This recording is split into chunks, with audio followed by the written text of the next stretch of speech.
Hi everyone, welcome to the 35th Celebrity Typing live stream. And I can see we've already got two super chats. Thank you very much, Marty and Isaac. Greatly appreciated. I think it's the first time that someone other than Isaac has actually been first to post their super chat. So very good indeed. So yes, I thank you very much, Marty. I will start with Justin Timberlake, and then we shall go on to Roger Sherman. Thank you very much, Isaac. Right. So Justin Timberlake. And just before I begin, last time I did one of these streams, it was not merely stopped temporarily, not merely paused, it was taken down entirely. And that means I need to be more careful going forwards over how much of YouTube content I am showing to you. So what that means is I'm only going to show really no more than 20 seconds at a stretch before pausing and then offering my point of view on what's just been said. And I'm going to be doing that a lot more now so that we don't get a YouTube strike, which I basically got a warning. So we'll need to do that in the future, and especially for this live stream as well.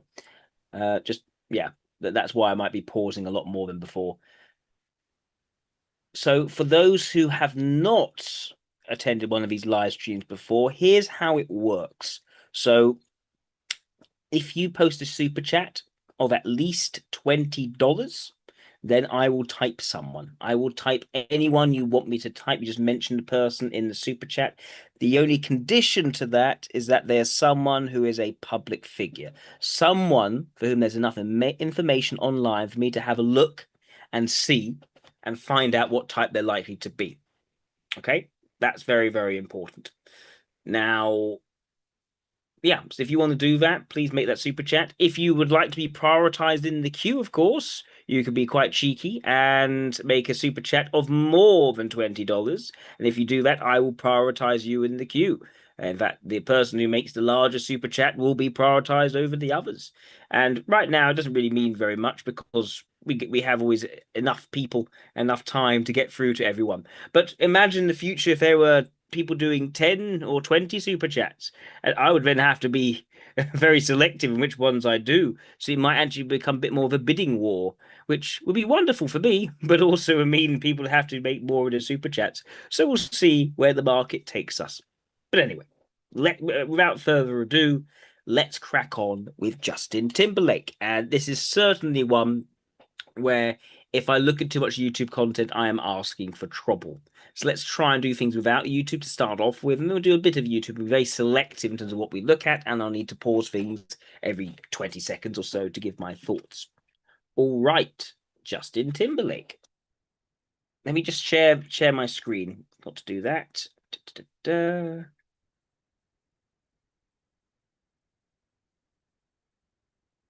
All right, Justin Timberlake. Rockipedia.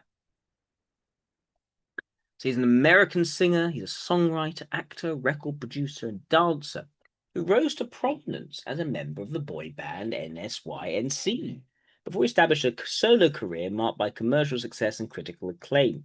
Oh, thank you. Thank you, Pelvac. I haven't seen you in a while. Thank you for coming along.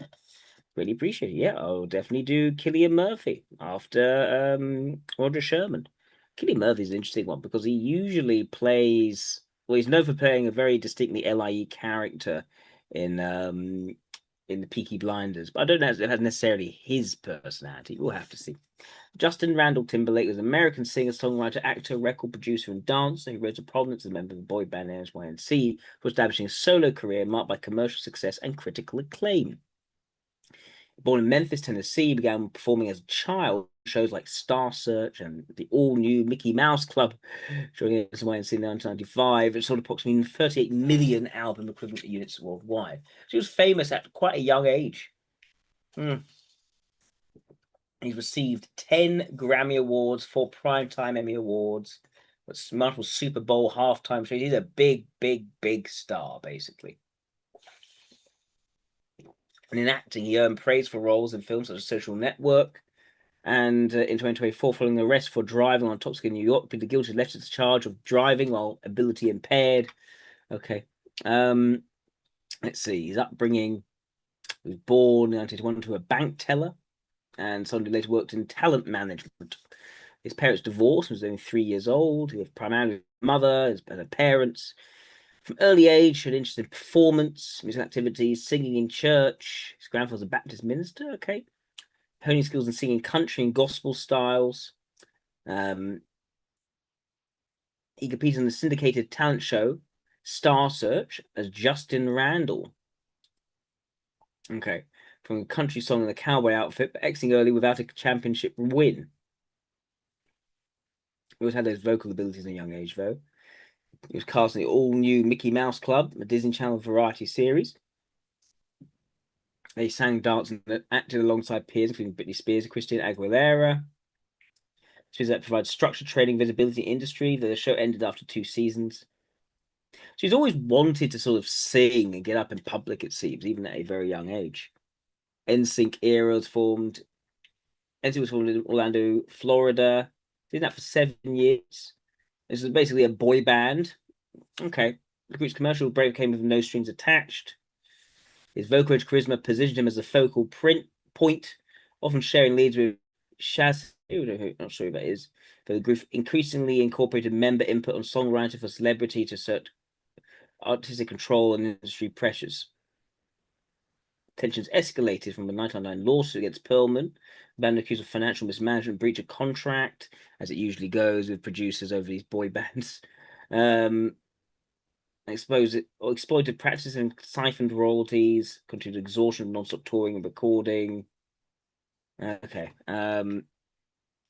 He transitioned for NSYNC's hiatus to release his debut solo album, Justified, via Jive Records.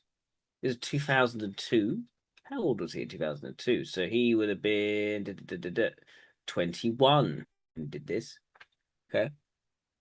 It debuted #2, sold by 3 times platinum. Right. Let's see. Look at what Justify is. Justified is. Did he come up with it? Did he write it? Not sure. And Future Sex Love Sounds period. Produced by Timberland, the collaboration with Timberlake. There's a mature evolution sound, integrating pop structure with funk rhythms. Took a hiatus from music and pivoted more towards acting. And self-imposed hiatus from music releases. No solo studio albums until 2013. That's a long time. Wow, a deliberate pivot towards acting and diversified pursuits and creative out beyond demands of pop music production and touring. His desire to avoid repetition in music and invest time in film roles require distinct skills, countering potential fatigue from sustained pop stardom. So he wants to broaden out, but specifically go towards film acting. So why? He found that sustained pop stardom was too tiring. The activity remained limited to guest features and select performances rather than the original solo material.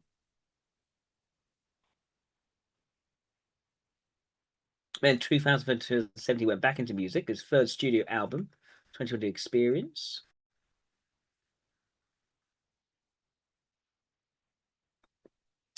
He voiced the character Branch in Dream Animation Trolls. I mean, that's not exactly a particularly big credit in terms of acting.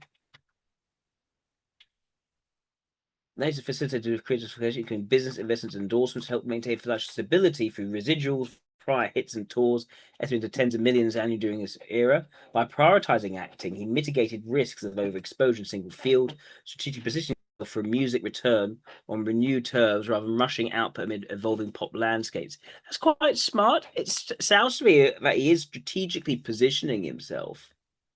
So that's interesting as well. To someone who really thinks and quite deliberate about what he does. Man of the Woods was released in 2018. Okay. Everyone It Was and Forget Tomorrow, or this is what we're doing right now. His sixth studio album, his first full-length project for 6 years.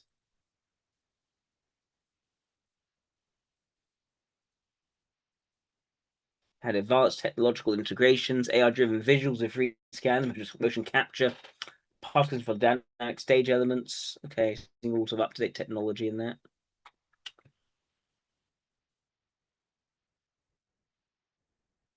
He's a Dave into the social network, a supporting role.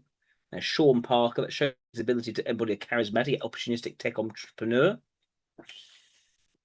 And to leading roles in romantic comedy Friends with Benefits. And in Time Poor Labour, Will Sullis in a dystopian setting where lifespan serves as currency. Yep. He's in Runner, Ben Affleck. Okay, critical reception. This is mixed social critical responses. His acting, often commending his charisma and screen presence in supporting roles, while questioning his dramatic depth and versatility in lead parts. Portrayal for Sean Parker drew praise for capturing the character's entrepreneurial swagger and tech world allure, contributing to the film's overall acclaim, but it did not earn him individual major award nominations. So he's someone who isn't. It doesn't sound like he's an especially talented actor, but he wanted to do acting. His voice work as Branch in the Trolls franchise has been a standout, with series generating substantial box office returns, so has limited live action leads. He's secured no major feature film acting awards, understandably. Right, health challenges, those with Lyme disease. He faced vocal cord challenges. Okay, legal matters. Arrested for driving while intoxicated. Being guilty for that. His wife Jessica Biel primarily reside in Big Sky, Montana. Musical style primarily fuses pop and contemporary R&B, incorporating funk, soul, electronic elements with use of falsetto vocals and syncopated rhythms. Keelan included Michael Jackson. He mimicked doing his Mouseketeer and boy band phases. Also, Prince's fusion of rock, funk, and sensuality. David Bowie's eclectic reinvention. So Stevie Wonder, Al Green, Donny Hathaway. To his emotive phrasing and harmonic sensibilities.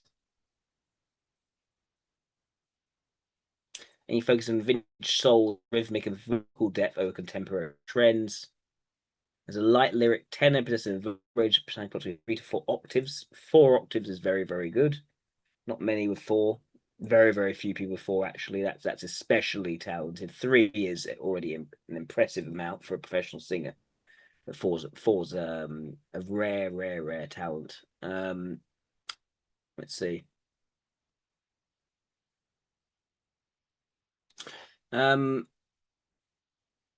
Super Bowl halftime show. What's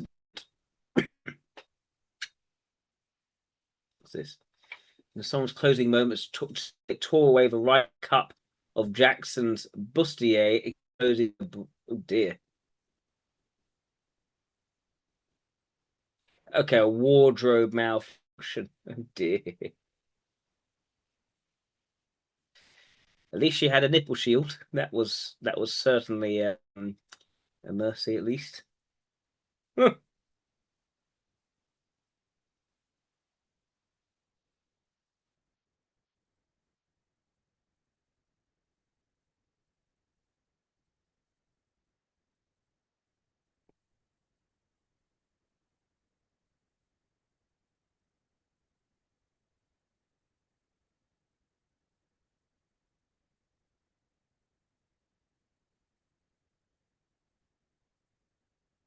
Interesting. Driving whilst intoxicated, we know that. The pub disputes. Person apologizing to addressing his past contact with Spears. Relationship from 1990 to 2002.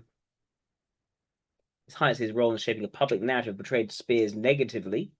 His 2002 interviews claiming she had cheated on him, claiming Spears later disputed. So there's a bit of narrative shaping essentially here. He's evolved his media portrayal from Team Heartthrob and Prince of Pop to a more scrutinized figure, emphasizing personal accountability in recent years. And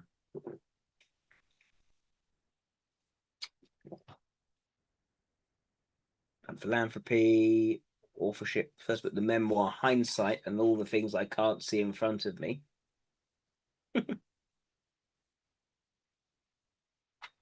combines textual reflection of over 200 photographs from his personal archives to the visually dynamic format. It eschews fictional narrative, for example, non-fiction essays, observations drawn from his experiences. His introspection regarding his career trajectory, creative processes, and personal evolution, in candid discussions of relationships and challenges encountered in the entertainment industry. Okay. Emphasizes growth through self-examination rather than chronological biography. Unfiltered insights into the influences shaping his artistic output, distinguishing the memoir from promotional materials by practicing reflective analysis of a celebratory retrospection. Okay. Interesting. So there's a certain degree of candor there that isn't just narrative setting, perhaps.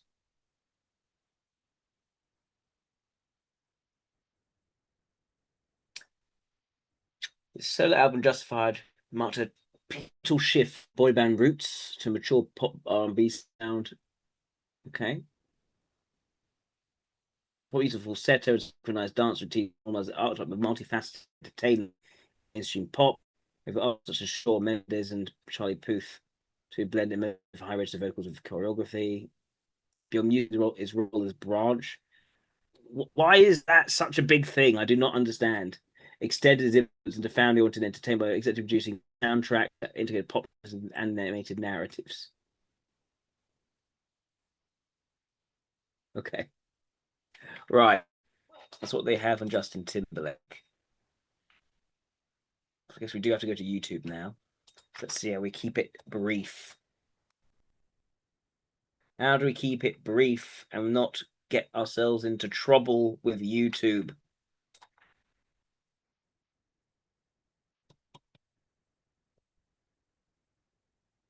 Let's give it a go.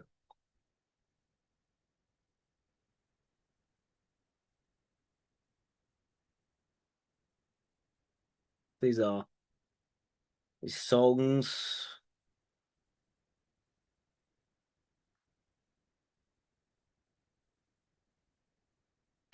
Do an interview. They keep it brief again.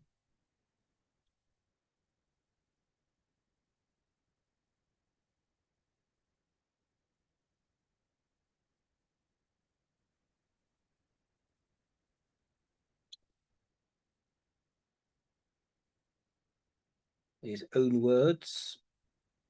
We took a bit of that, but I'll be quick with that one.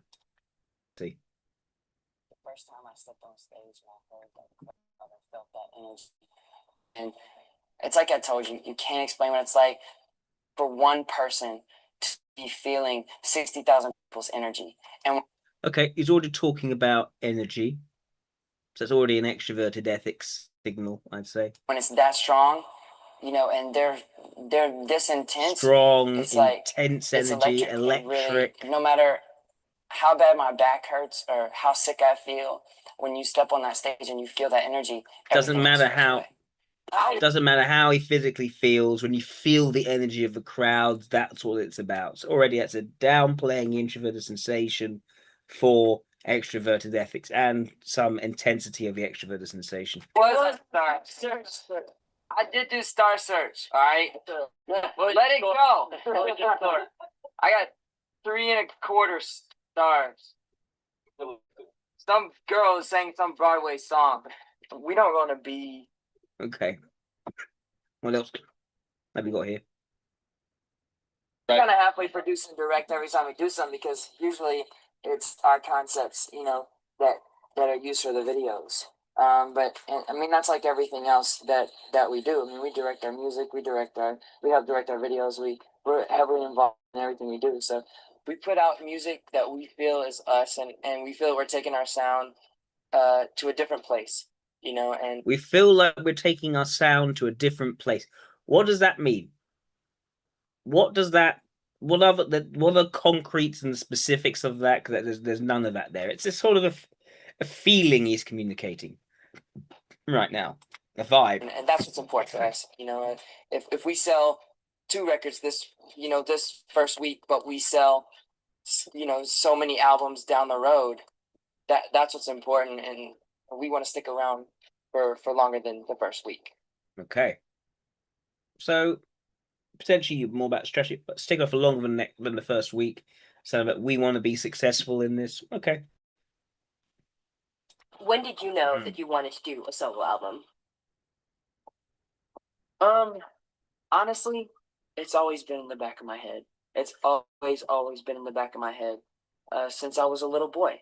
That's why I felt the need to kind of, as an intro to the album on Like I Love You, at the end of the song, I felt the need to kind of let people know I have dreamed about this since I was a little boy. He's dreamed about this since he was a little boy. And this is also the sign here that this is someone with dreams, with passions, who has followed his dreams. This is someone who thinks from a young age what he wants to do and has now sought out the fulfillment of that vision. In the same way, when he then had the vision of going into film, he literally took a break, a deliberate hiatus from pop. He was already highly successful in pop. He took a break because he wanted to go into film acting. He wasn't as successful in that, of course, but there's an idea of very sort of deliberate choices he is making in terms of how he wants him to go ahead of time. That's the introverted intuition. That I never thought that success of NSYNC would end up this way, and that I would be able to do this like I'm doing it. With the game still deadlocked, it's time for something new. Let's light it up. Oh, dang ads. Come on, ads. Annoying.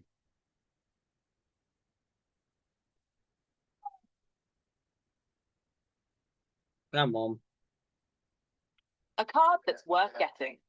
The ads really have gotten worse. Your They have definitely gotten worse. Right. And that's what that means. I think it'll do whatever it does. That's kind of out of my hands. As far as I'm concerned, I made the best possible record I can make, and I'm happy with it. I'm not gonna sit here and say it's the new sound and it's the whatever you want to call it. It's just totally me, and it's fun. I can't make that promise. It is fun. It's a fun record to listen to. So, I think Okay, so some awareness of where coming across as too grandiose is not worthwhile. Okay.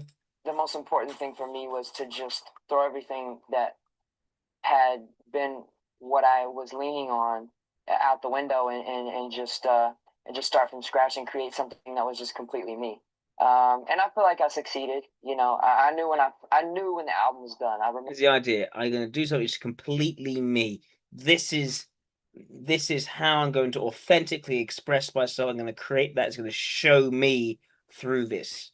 And this is, one might say, was that more introverted ethics? I say typically we found with EIEs that they do have a desire to have an authentic sound, authentic expression of themselves, rather than have that controlled by executive producers, by other people in the band, that sort of thing. So it sounds to be more like the stubborn ethics, potentially. It would be contrarian with valuing extroverted ethics. Remember getting the last song done, and I was like, "This is it. It's done." And I felt like I really portrayed who I was, and I think that was my only mission. Like I Love You was the first song. And point, his songs recorded for this record. Another thing, his songs are to communicate who he was to someone, to show that, to express that. It's not just a confessional; it's to show about what he is. And I did it with the clips, and there was never a question in my mind that this should not be the first single. It was always, this should be the first single. It sounded so original to me. It sounded like something that nobody has on the radio, or nobody. He said, "This sounds like something no one has." He can feel the distinctness and uniqueness of his sound and what that means and how it will travel to how people will receive it. And he knows this is the one that needs to go first. It's that sort of intuition that this is what needs to go. It's very clear here. Nobody has on MTV. Who I started off as is somebody who felt angst in a form of heartbreak, and it was kind of eating me alive. And so the therapy came in throughout. It was like a whole big spa treatment. They just got better and better. And then at the end of the record, it was like this person who had let it all go and was like, I'm over it. I'm past it, and I'm in a good place. The public eye is the public eye, and everybody's kind of got an opinion. So this whole idea of talking about album generation as therapy is an interesting idea. I wonder what it means. I mean, is it a sign of introvert sensation, perhaps? I don't know. It's sort of drawing on the imagery, but it doesn't sound like it actually is any sort of attention to physical day-to-day needs. It's more of a emotional catharsis, essentially. And as far as the critics go and the media goes, I don't really worry too much about it. I don't let it change me. The things that are important to me are simple things. Family, friends, and golf. Is that really the case? His most important things are family, friends, and golf. I do wonder about that.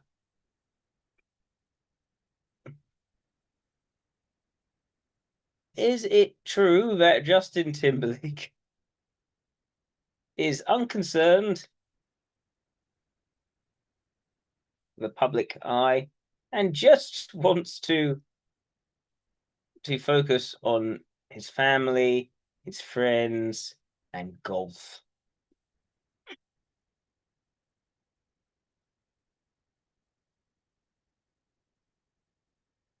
It's largely true that he's intentionally shifted his focus towards family, close friends, and golf. While he hasn't fully abandoned the public eye, having toured and maintained a presence in entertainment, his priorities have visibly evolved to favor a grounded lifestyle. It's interesting. So he's leaned heavily his family life, his wife, actress Jessica Biel.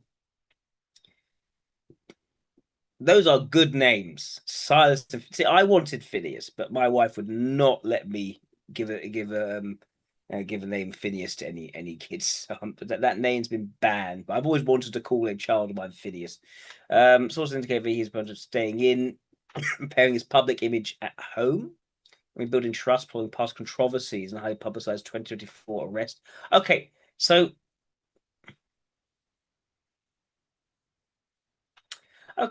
he's got become engrossed in golf, but so this is the thing. He's wanted a more grounded retreat since becoming very, very famous and very, very big. So was this always the intention, or did he want to be famous?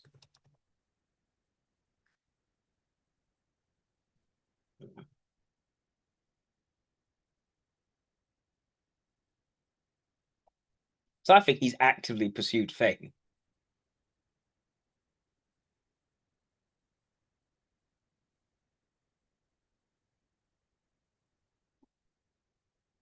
He actively, relentlessly pursued fame for the vast majority of his life and career, obviously a private existence.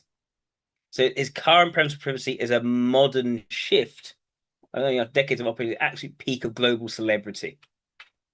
Okay, that puts things into clarity. So he says this, it's like, okay. I love what I do. I think that's the most inspiring thing. Exactly, Isaac. No matter what people are saying about you, that is not true. You know, a lot of EIEs do this. I don't believe it for a second. I think it's so many shows. I think it's a response to almost getting so famous that things start to fall out of whack, and then they need to reshift somewhat, and then they talk about it to make them feel and appear more grounded as part of their charisma. But yeah, they just want the private. I do not take that at face value. In a row, so many people every night. I think I just needed something creative that felt more intimate and more stripped down. And I'd wanted to do film for a while, and these offers started to manifest themselves. And manifest themselves like magic. I really enjoyed reading and thought that they had something to say. Interestingly enough, for me in films, I mean, it really is a hobby. I mean, I kind of feel like I have my day job. So, films is his hobby. To do films, I mean, I really feel like I have the opportunity now to pick and choose ones that inspire me. Yeah. So there's nothing. The introvert nutrition is there, but the decision to sort of pivot towards decided to pivot towards film and make that deliberate break over his music. That is quite unusual for someone who is, say, leading an introverted intuition. It's more someone who wants to diversify their areas of influence in order to really be the sort of global celebrity, which makes a lot more sense for an EIE rather than an IEI. That's nothing. People think maybe IEI. That is a strange thing for an IEI to decide to do, but it does fit with an EIE where they're tempering their introverted intuition with extroverted intuition.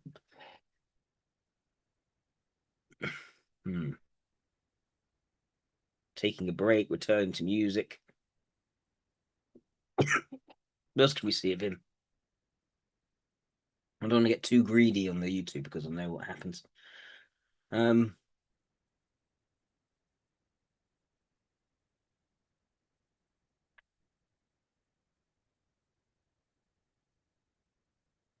see. Go sneaker shopping with Complex.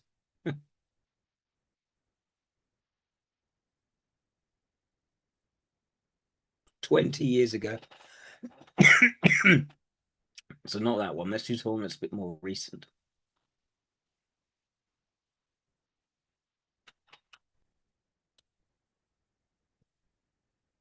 Was it 2025 one? I don't see what Jimmy Fallon. They never go in depth on anything.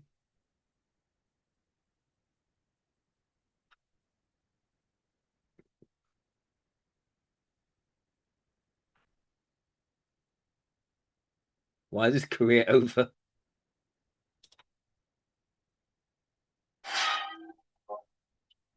Was once the gold standard for boy band alumni. He was the one who broke free from the confines of matching outfits and synchronized dance moves during his time with NSYNC. The others seemed destined for nostalgia tours, yet Justin was carving out a lane as a credible solo artist. See, something. He took charge of his own image creation. He's the one who reinvented himself as a solo artist. The others couldn't do it. He did that. Silver star who could hold his own in R&B, pop, and even Hollywood.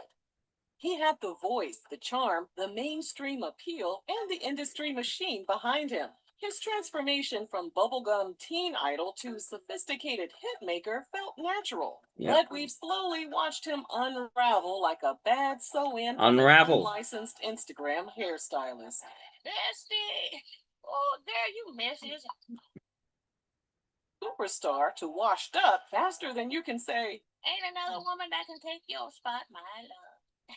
That's how it go. Ain't another woman that Okay. can take. Sean at rrgsnacks.com. Go away. Imagine being Oh, able for to goodness build sake. just by thinking about it. Yeah. Base 44. Was not necessarily the most gifted vocalist. J.C. Chazet, many argue, had the stronger voice. But for Justin, the camera loved him.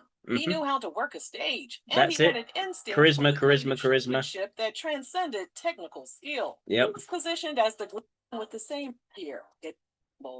Justin reaped the benefits of the narrative, while Britney endured years of ridicule, invasive coverage, and career sabotage. So he worked the narrative against Britney. Incident with Janet Jackson further cemented a pattern that people now see clearly. Justin benefited from the proximity to Black artistry and culture, then disappeared when accountability was needed. The wardrobe malfunction fallout destroyed Janet's radio play, blacklisted her from key industry platforms, and damaged her career for years. Justin walked away virtually unscathed and was even invited back to headline the Super Bowl again in 2018. Yeah, so Teflon, extroverted ethics capabilities. Felt too little, too late.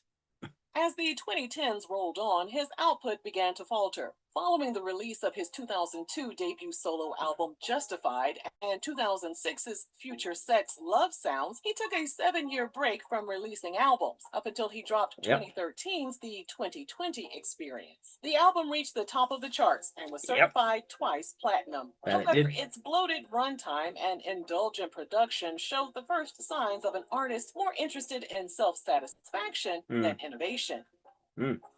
Then came Man of the Woods in 2018, a pivot toward a vaguely Americana aesthetic that baffled fans and critics alike. It was marketed as a personal, rootsy reinvention, but it landed with a thud. The rollout felt awkward, and the singles were forgettable.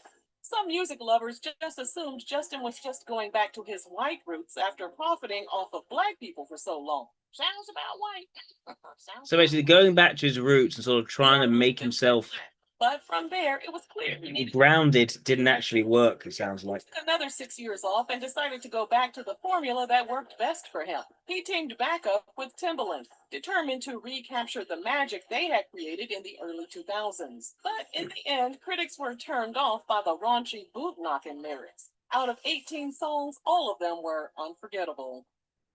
Now it's time to address the elephant in the room. From the beginning, Justin's solo career was built on Even like, action that was both brilliant and deeply problematic. He leaned heavily on the sounds, aesthetics, and cultural capital of black music, positioning himself as a kind of blue-eyed heir to Michael Jackson and Prince, and the industry ate it up. The beats, the vocal runs, the collaborations with Timbaland. so that's quite innovative in how he's able to sort of ability in to spaces borrow that- his influences and use them. Yet, as he profited from these influences, there was always an uncomfortable truth lingering in the background. When it came time to speak up for the very culture that had given Okay. This is shown from a very particular perspective, though. But it sounds to me as though his albums have not been more so successful lately, and he sort of repositioned himself again to get the right sort of level of success, to get people to respond to what he's saying. He's trying to balance sort of trying a more sort of authentic look, but that's sort of not working very well, and he's sort of flailing in that, it sounds. Collapses his reputation.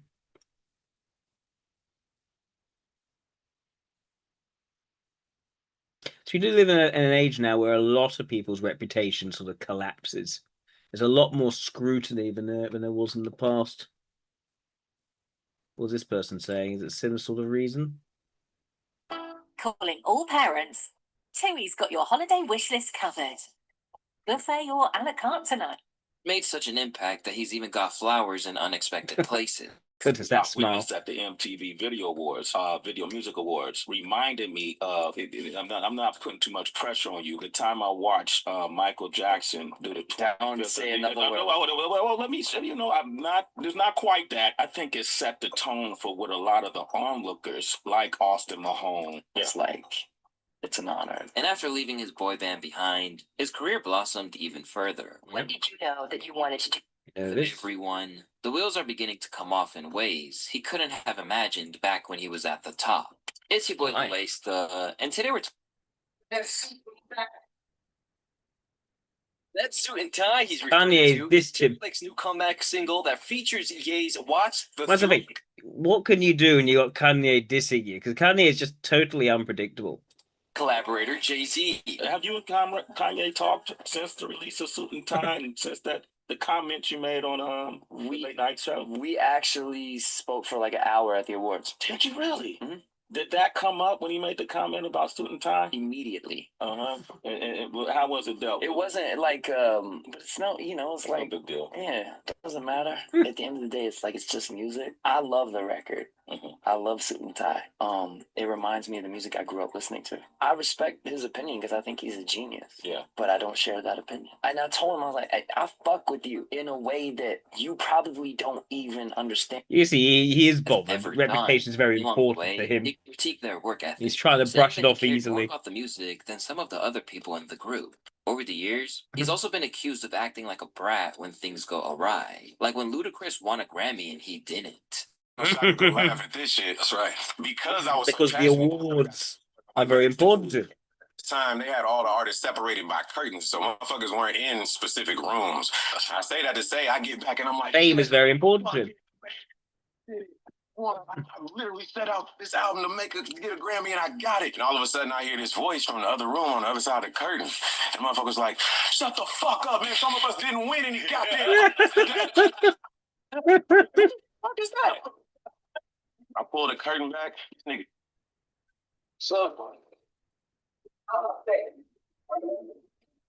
Oh, yes. Back up, back up. And you see he's got a sort of very soft front to him, but then he's got this more fragile temper underneath, potentially. Want something? No, it's rain. You want something? No, it's rain. Stop. Get out of here.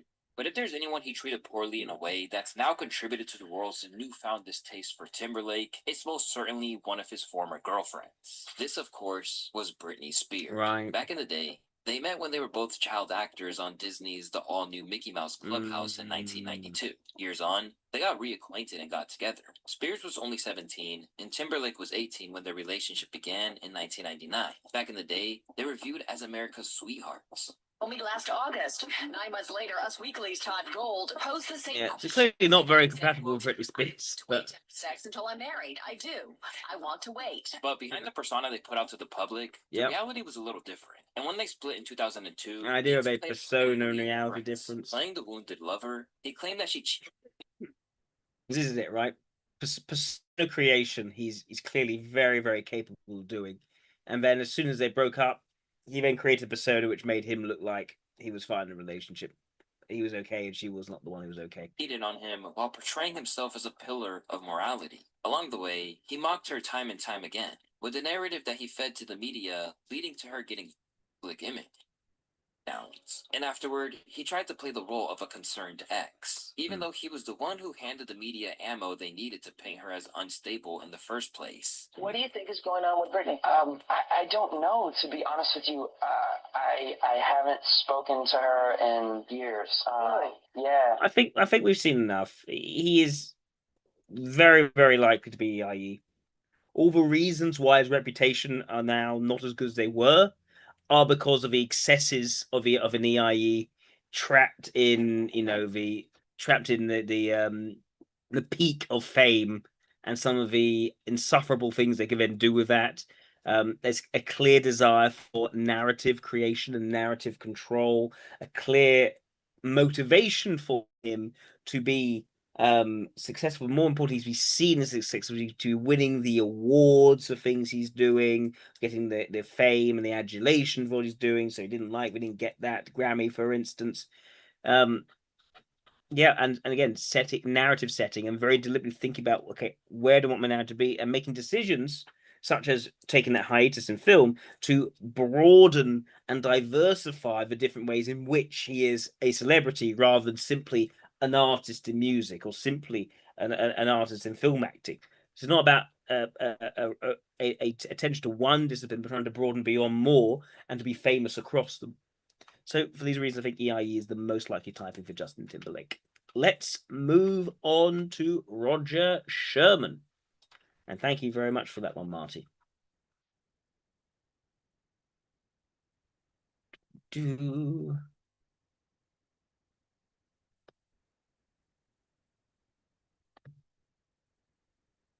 Roger Sherman, founding father.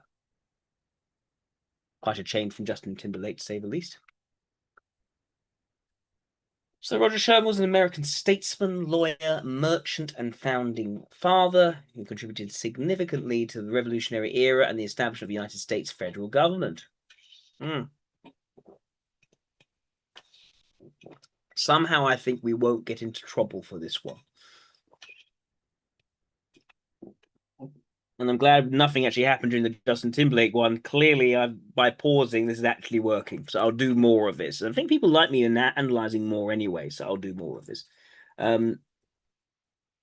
He helped draft key early documents, was the only person to sign Fourth Nation American Papers, Articles of Association, Declaration of Independence, Articles of Confederation, U.S. Constitution. All right. So key role in basically drafting documents. He signed up 4 of them. Wow, so he was involved in all of them. So it sounds to me he wasn't the leader in any one, but he was involved across all of them. Co-authored the Connecticut Compromise, was the Great Compromise, proposed a bicameral legislature featuring population-based representation in the House of Representatives and equal state representation in the Senate. Thereby voting to collapse the proceedings, enabling the Constitution ratification. So yeah, pragmatic, exactly. Sherman's pragmatic federalism rooted in balancing state sovereignty with national unity Oh, Tucker Carlson. That's a good one to look at. Yes. Very good one. Yeah, we'll look at Tucker Carlson. Okay. And thanks, Isaac, for counting. All right. So, what are we saying? So, Roger Sherman, pragmatic federalism is said, extended to his service as one of Connecticut's inaugural U.S. senators from 1791 to his death, marking him as a steadfast architect of early American governance. He was born in 1721, farming family, modest means, deep Puritan heritage, tracing back to early New England settlers. Let's see. Death of his father out a will thrust 19-year-old Roger into the role of family patriarch. As probate assigned him the bulk of the estate. His mother's siblings' house is in New Milford, Connecticut, a burgeoning western settlement in the Housatonic River frontier, where his older brother William established himself, seeing better economic prospects, made Connecticut's expanding colonial opportunities. The relocation immersed him in a raw environment of dense forest, rural infrastructure, self-reliant pioneer existence, cultivating his innate practicality and independence as he managed family affairs without inherited wealth or formal support structure. So pragmatic guy who learned to be very practical and independent. Right, that's a bit of a pattern there as well.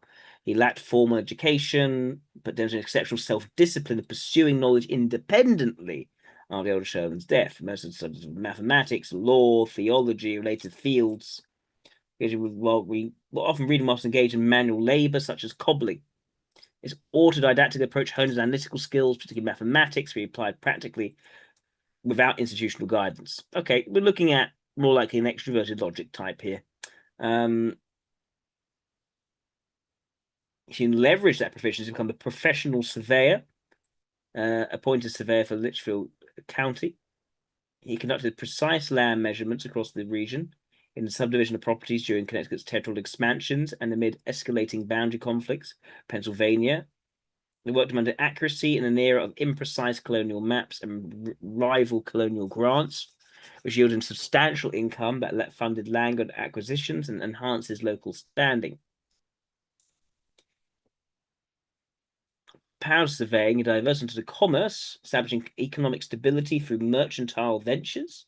Part of his brother in a general store, stocking goods essential to frontier settlers and fostering trade networks. Began self-studying law in spare time, putting the mission to the Connecticut bar. This guy just studies and learns and applies, and then gets more money and becomes more successful in studies, learns and applies again. These endeavors, surveying for precision mapping, storekeeping for commercial acumen, and nascent lawyering, solidifies his pre-political foundation, putting versatility upon a pragmatic necessity rather than elite privilege. Okay. He married, had 7 children. His wife died at age 34, leaving him to raise his wife and children with his growing responsibilities. Goodness gracious me, a single dad of 7 kids. That is mad. How? So, just to confirm, he had a 10-year-old, a 9-year-old, a 7-year-old,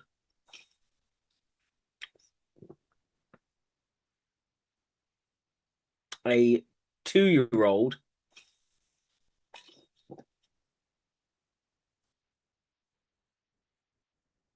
goodness, I mean, literally kids dying as well. Like, the baby died around the same time that his wife died. 1 girl, 1 boy also died. I mean, that happens a lot in that time. That time something does happen, but goodness, that pressure would have been under in that time. And he managed for 3 years and then married Rebecca Minnow Prescott, a seamstress. It's produced a further 8 children. Of Sherman's 15 children, 13 reached adulthood. That is an incredibly high success rate.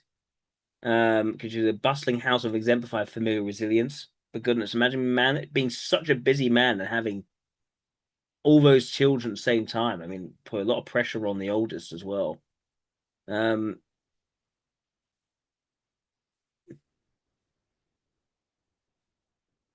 in their home adjoining his mercantile operations, spanning over an acre opposite Yale College. Overseeing education apprenticeships for his sons.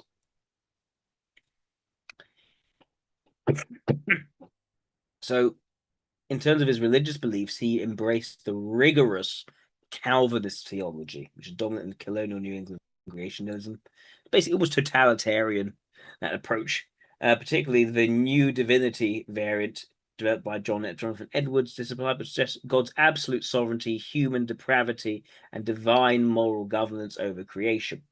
It's rejected Arminian notions of human will and salvation, insisting instead of unconditional election and predestination.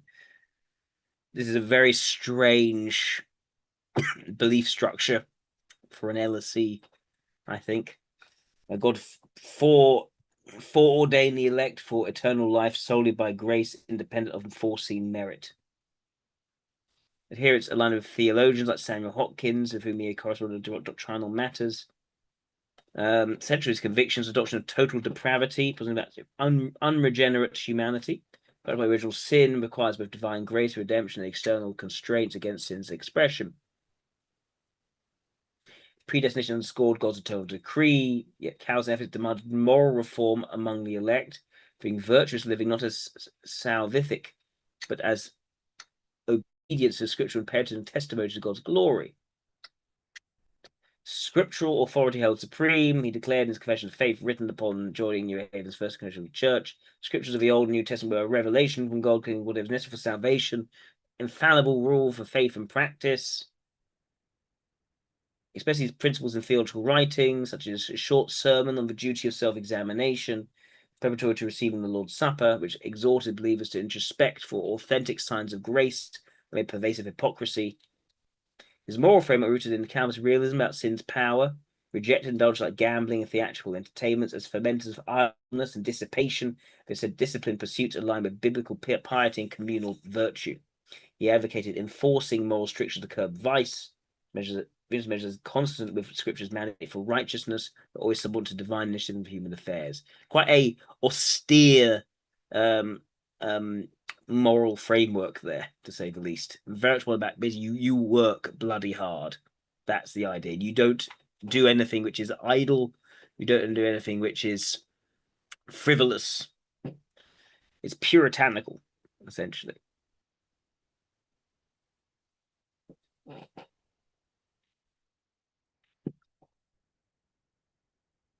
Let's see.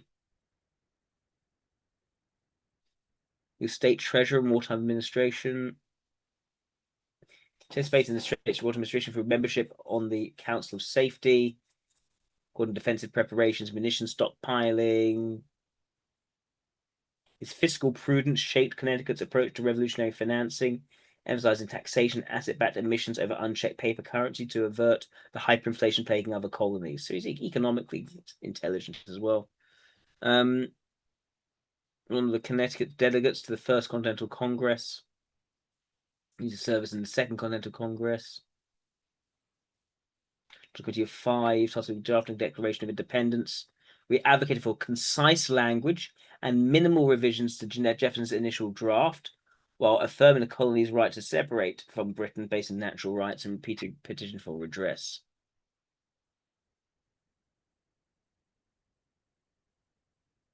Amid debates at the Continental Convention of legislative representation, Roger Sherman of Connecticut moved to establish proportional suffrage in the first branch, contemplating the number of free inhabitants of each state.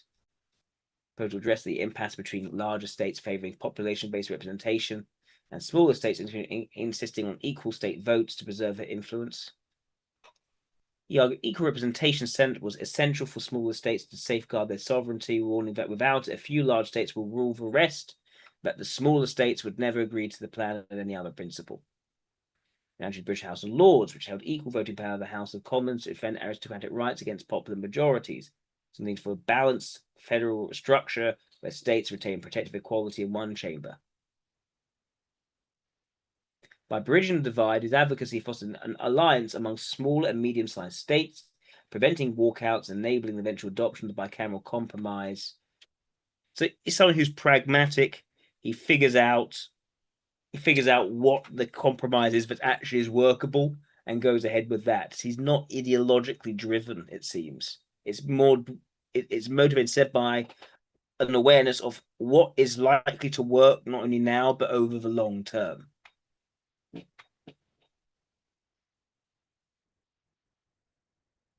He disapproved of international slave trade, so it's contrary to principles of humanity, advocated retaining the existing clause permitting states to continue imports, but prohibiting outright would jeopardize ratification by Southern delegates and the formation of it. Again, thinking pragmatically at that time, essentially. As a except the eventual compromise allowing Congress to ban the trade after a 20-year delay as a pragmatic concession to secure Southern support, while expressing confidence in economic pressures and Northern influence will lead to its voluntary cessation over time without federal coercion.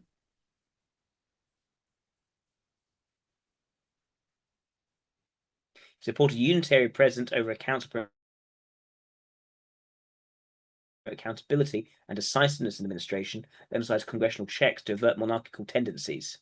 He rejected stronger executive veto powers, as undue constitutional authority that echoed British precedents. So he liked decisiveness. He wanted someone who essentially was a leader, but he also did not like them having too much power and that they could actually be taken down if need be, which makes sense for, I think, Agama, especially in LIE.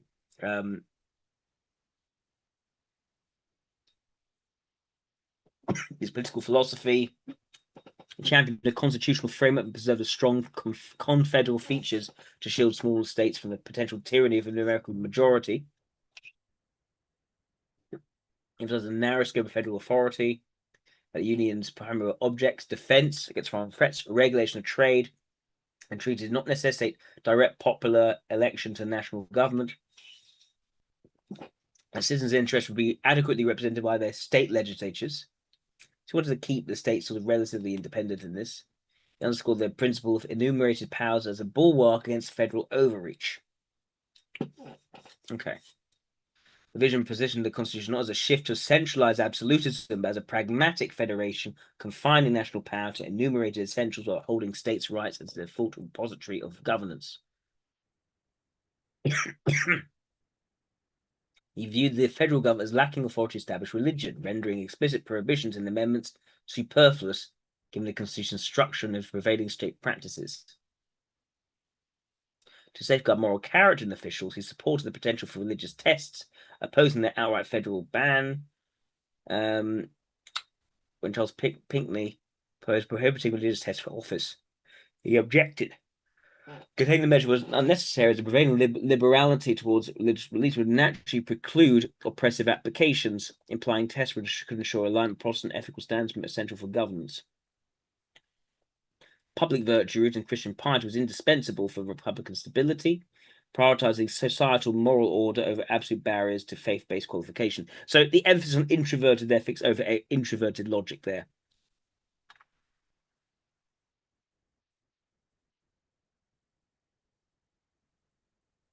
Rosham holds a distinction being the only founding era figure to sign all 4 pivotal documents establishing American independence and governance. Goodness. This singular achievement underscores his pragmatic role in bridging revolutionary fervor with institutional endurance, through the Connecticut Compromise, which reconciled proportional representation in the House with equal state suffrage in the Senate. Historians credit this federalist balance with enabling the constitutional ratification of the Union's longevity to mitigate large state dominance while curbing potential executive overreach. His conservatism drew criticism from centralizing federalists like Alexander Hamilton, whose resistance to expansive national powers like strong executive veto or direct taxation is overly deferential to state sovereignty, potentially weakening federal efficacy against internal threats. Abolitionists later defaulted his accommodations on slavery, including support for the 3/5 clause, despite his explicit disapproval of the trade as impolitic. His preference for counting only 3 inhabitants for representation. His concessions, he argued, preserved sectional unity, essential for governance, affecting a realist prioritization of institutional stability of an immediate and moral absolutism. Yes, he's pragmatic, he's realistic.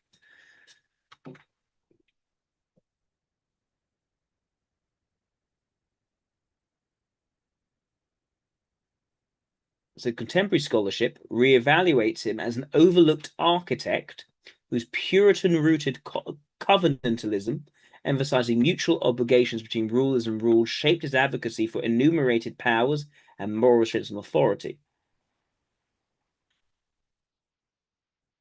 It resonates in modern bits of federal overreach, his insistence on state-level experimentation, and limited central mandates, informed critiques of expansive interpretations of commerce or spending clauses. That's nothing. State-level experimentation. Different states should be able to have different points of view and read different laws to see what actually works. So that's sort of there's the extroverted logic. There's also some extroverted intuition in there.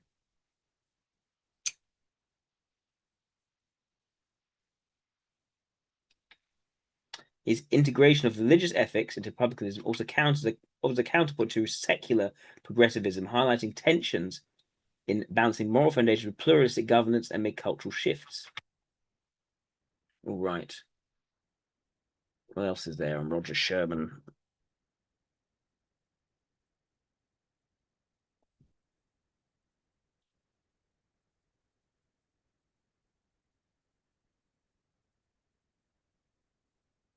I see a forgotten found.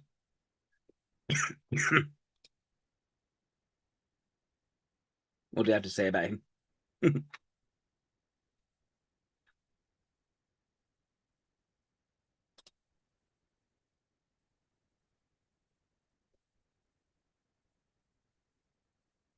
Can't you see anything of this? That's someone else anyway.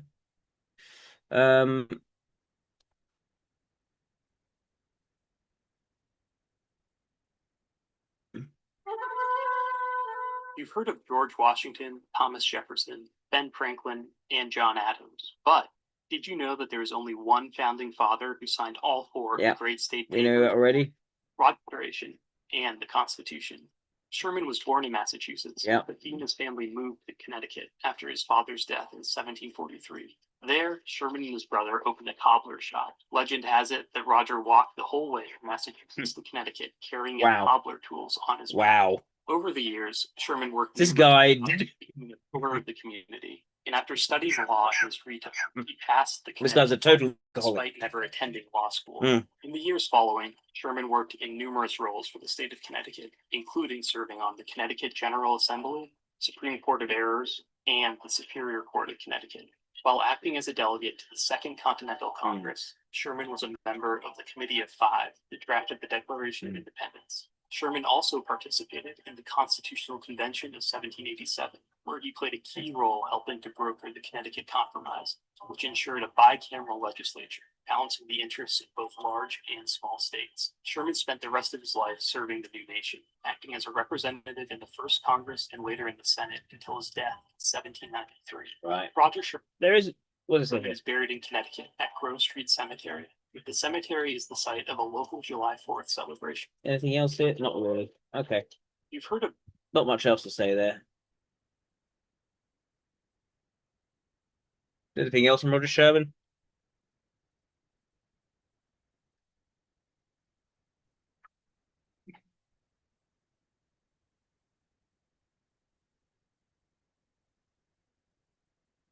Founding Father you've never heard of. Okay. The Great Compromise. Okay. Anything else? The original overachiever. There we go. I think that's right. Explore your story. When he likes baking. But you just like bake. Okay. Come on. When most people think of the Founding Fathers, they think... Does my American audience like seeing these British advertisements? Do you find them strange? I do wonder. Think of the loud ones. Jefferson with his pen, Adams with his temper, Franklin with, quite frankly, everything. But one of the most important founders of all was a man whose name rarely comes to mind. He wasn't flashy. He wasn't charismatic. In fact, one delegate said he was a tense, ineloquent speaker. He quietly shaped the foundation of America more than almost anyone else. Tense, ineloquent This is speaker. The story of Roger Sherman, the only man to sign all four of America's great founding. Nervous energy. Roger Sherman was born on April Quite intense, 19th, maybe. 1721 in Newton, Massachusetts. to Ineloquent, William so and maybe Annabelle more Sherman. brusque. When he was 2, the family moved to the new town of Stoughton. His formal education recognized Sherman's sharp mind. Sharp mind, Sherman's yeah. early career was humble. He worked with his mother and siblings to New Milford, Connecticut. There, he and his brother William opened the town's first store. The There you go. Very enterprising already. Just comes up with initiative and does it. business prospered, and Sherman quickly became a respected local figure. By 1745, he was the county surveyor, a job that let him buy land and gain a strong reputation. During this time, he wrote almanacs filled with his own astronomical calculations, and remarkably, studied law entirely on his own. He passed the bar in 1754. So you don't study something like this until you plan to get into that career. He planned to become a surveyor to make money. He planned to become a lawyer to head up into government, essentially. This is the strategic side of him. He didn't just find himself in his career. He planned to learn the skills necessary to get into the place he wanted to be. Sherman's personal life was busy as well. He married Elizabeth Hartwell in 1749, and they had 6 children together. After her death in 1760, he remarried in 1763 to a woman named Rebecca. I'm not surprised. It would have been unbearable. Was, interestingly, to have so many children and be a lone father while being that busy and support everything. Together, they had 9 more Good children. thing he already had That money means when in it happened. total, Sherman fathered 15 children, 12 of whom lived to adulthood, which 3 kids dying sounds like a lot. That's That was actually really a pretty low good. number for this That's episode. really low for that then. As Sherman's legal and civic influence grew, he moved from local office to colonial politics. He served multiple terms in the Connecticut House of Representatives, became Justice of the Peace, then a judge on the Court of Common Pleas, and later served on the Governor's Council for nearly 12 years. Yeah. He was appointed treasurer of Yale College, which granted him an honorary master's So degree. managing He money had again. Political pamphlets. It's a key focus including here. A caveat against injustice, critiquing dishonest practices in colonial currency. That's what you like doing, like managing money. In 1774, Connecticut sent Sherman to the First Continental Congress. There, he signed the Continental Association, committing the colonies to an economic boycott of Britain. A year later, he returned as a delegate to the Second Continental Congress, where he was appointed to the Committee of 5, charged with drafting the Declaration of Independence. In Trumbull's favorite painting, Sherman stands second from the left, quietly present in one of America's most defining moments. Yeah. But that wasn't his only mark. Sherman also served on the committee that drafted the Articles of Confederation, and later on the Confederation Congress itself, where he signed the Treaty of Paris, ending the Revolutionary War. Hi, Seraphim. Welcome. Welcome aboard. If you want to make a super chat, please feel free. In 1787, Sherman attended the Constitutional Convention in Philadelphia. At the age of 66, he was the second oldest delegate. Only That's Benjamin Franklin. was older. Yeah. Sherman didn't arrive intending to write a new constitution. He just wanted to revise the articles. But once he accepted that a new government was necessary, he became one of the most influential delegates there. He didn't arrive with like, this is the structure it needs to be. He was pragmatic. He strongly opposed the Virginia Plan, which favored large states, and instead pushed for equal representation for all states. When the convention deadlocked, Sherman and a man named Oliver Ellsworth proposed a compromise, a bicameral legislature with proportional representation in the House and equal representation in the Senate. This idea, known as the Connecticut Compromise, became the backbone of the U.S. Congress. One of the most That is a compromise, and it is not structurally pure. It's not consistent across. It's different. Of giving too much power to the executive branch and believed deeply in the sovereignty of individual states. He was a fierce opponent of paper money and helped ensure that states could not issue it by authoring part of Article 1, Section 10 of the Constitution. Though he personally opposed slavery, he worked together pragmatically. So pragmatic, but also strategic. Were again, necessary to hold the young nation together. And wanting and leaning towards independence. Sherman continued serving the new country. He represented Connecticut in the first U.S. House of Representatives, then later in the Senate. In 1784, he also became the first mayor of New Haven, a position he held until his death. Throughout his life, he remained a major supporter of Yale, even helping fund and promote the construction of its chapel. Big fan of learning. That's quite clear. Sherman died on July 23, 1793, at the age of 72 after a 2-month illness, believed to have been either typhoid fever or some kind of liver ailment. He was buried in New Haven Green and later reinterred to Grove Street Cemetery when the old burial ground was relocated. Today, Roger Sherman's name isn't as famous as Franklin's or Madison's. He wasn't a fiery orator, nor was he a prolific writer of political theory. But his fingerprints are everywhere on the Declaration. He wasn't. He was too busy making money, doing things which worked. Doing things which worked. And wasn't interested in just writing voluminous amounts. That wasn't the point for him. On the Articles of Confederation, or getting up and speaking in front of everyone. He was just a system of government about doing things today. He was, in the words of one historian, a cordwainer statesman, a shoemaker who helped stitch together a nation. In the end, Roger Sherman was one of the most quietly influential figures in the founding of the United States. He shaped the structure of Congress, helped define the limits of government and states, and stood at nearly every turning point of the Revolution and early Republic. He may not be the first name you think of, but the country as we know it would not exist without it. Thank you for watching. Okay. So, yeah, I think LIE for him. Right. Let's move on now. Now I can see that Marty's done another 20 euros, which is more than $20. So I shall prioritize Tucker Carlson, and then we'll finish off with Killian Murphy, unless anyone else wants to do a super chat in the meantime. All right, Tucker Carlson. And those who don't know, if you're new to this, if you want me to type someone, you want to type a celebrity, all you have to do is do a super chat of at least $20, and I will type that person, assuming they are a public figure, so there's enough information about them online for me to have a look at them. Okay, let's move on to Tucker Carlson. Right, Tucker Carlson.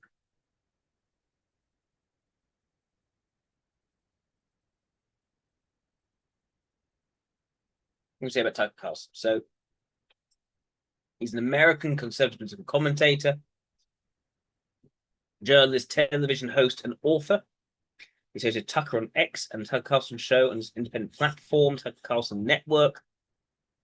He began his media career in 1990 as a writer for publications, including the Weekly Standard, where as a commentator and co-host. Oh, so you think he's an alpha extrovert? Okay. Let's take a look and see.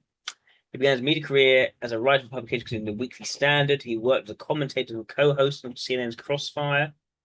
He hosted Tucker on MSNBC, yada, yada, yada. He joined Fox News as a contributor, co-founded Daily Caller. So he's editor-in-chief to 2020. He's written, he's commented, he's contributed, he's even founded his own paper. Well, co-founded rather than being the main. He was the editor-in-chief in 2020 of his contract with Fox has ended. He established his own media company, resumed independent broadcasting. He's recognized for his commentary on immigration, advocated for stricter border policies, reduced immigration levels, economic protectionism, and skepticism towards US foreign interventions. He's authored 3 books, Politicians, Partisans, and Parasites, lots of alliteration there, Ship of Fools, and The Long Slide. He got into a notable interview with Russian President Vladimir Putin in 2024.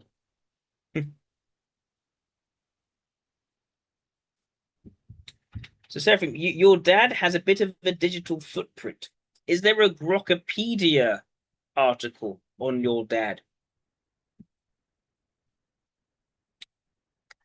Unless he is a public figure, I wouldn't recommend it.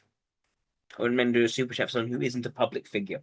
If your dad is a public figure, yeah, great. Happy to have a look at him. Right.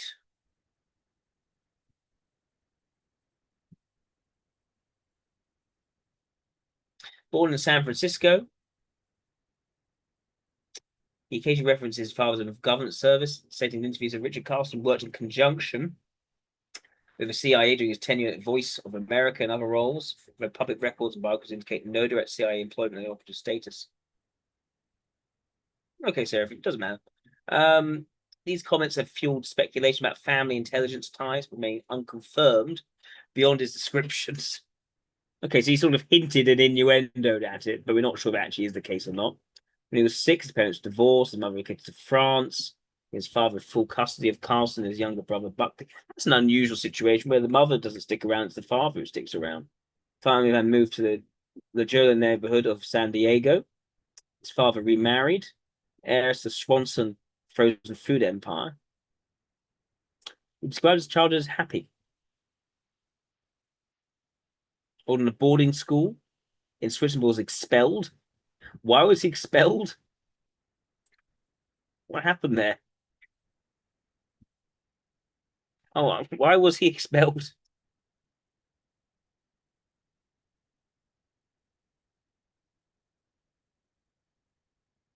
Why was he expelled from school?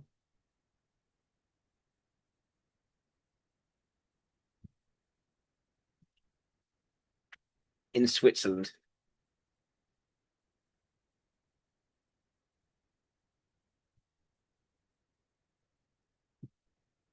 Okay, so we don't know. We don't know why he was expelled, but he was a naughty boy, essentially. Majored in history, received a Bachelor of Arts degree in 1991. His college yearbook entry referenced membership in the Dan White Society. Was not to down like the assassin of San Francisco politician Harvey Milk. That is edgy. To his father, Dick Carlson, a veteran journalist and news executive, instilling in him skepticism towards official narratives. His application was rejected to join the CIA, which he later attributed in interviews to having used cocaine within the previous calendar year, violating the agency's eligibility rules at the time. He's never served in the United States military. Following denial, his father encouraged him to pursue a career in journalism instead. He wanted to work in the CIA, but he told them he had taken cocaine. Like, why do that? It's not very introverted intuition to almost sabotage your chances of getting into the thing you want to do. So, it doesn't seem to me like it's really his absolute dream to the same level.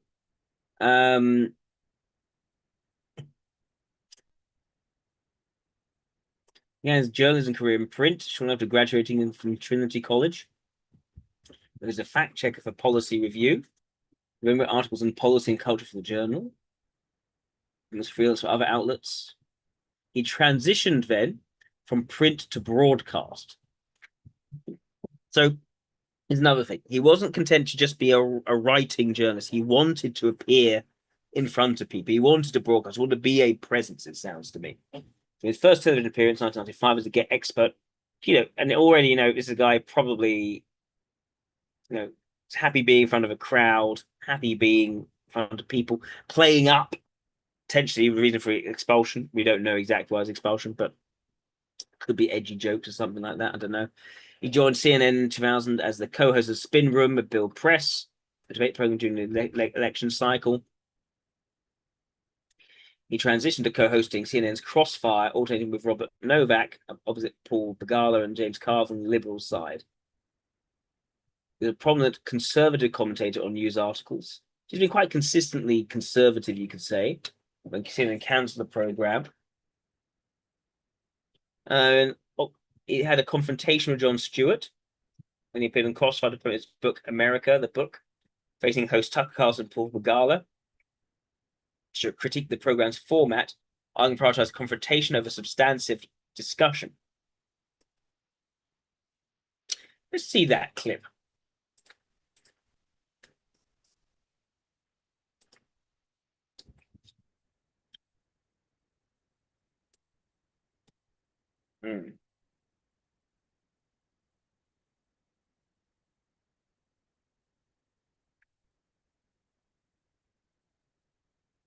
Let's keep it brief as well. There we go. It's a brief one.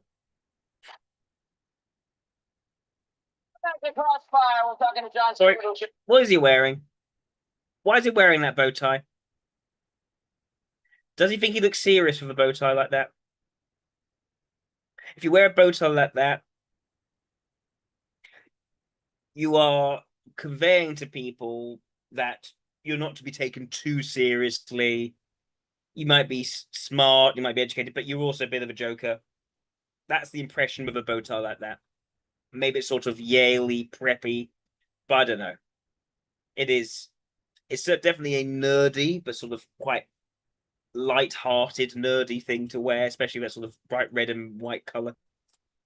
Lecturing us on our moral inferiority. John, you're bumming us out. Tell us, what do you think of the Bill O'Reilly vibrator? And he's dropped that since, I noticed. I'm sorry?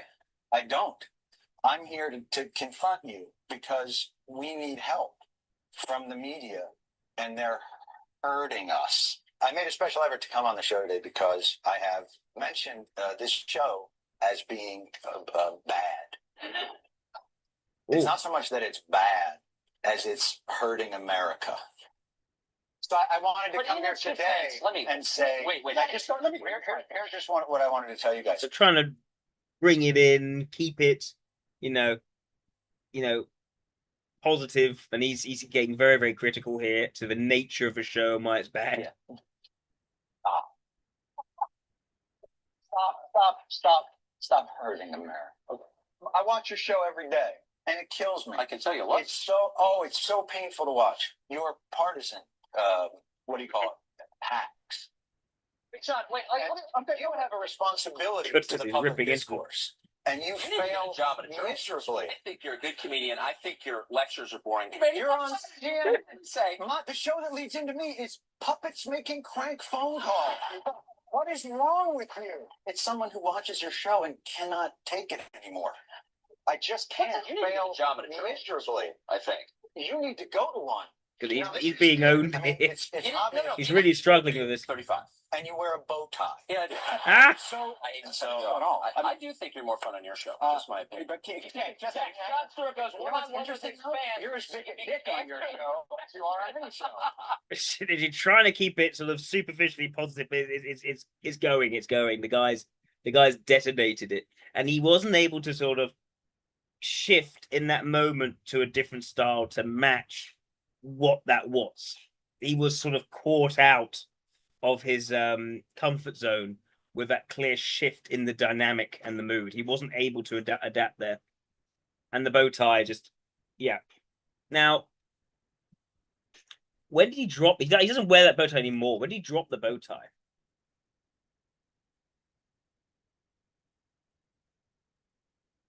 He officially abandoned his signature bow tie on 2006 during the final minutes of his MSNBC television show, saying he made a decision because the accessory was pointlessly provocative and drew too many angry confrontations from strangers on the street. He had worn bow ties consistently since high school and whined for the look during his early career on CNN's Crossfire. Okay.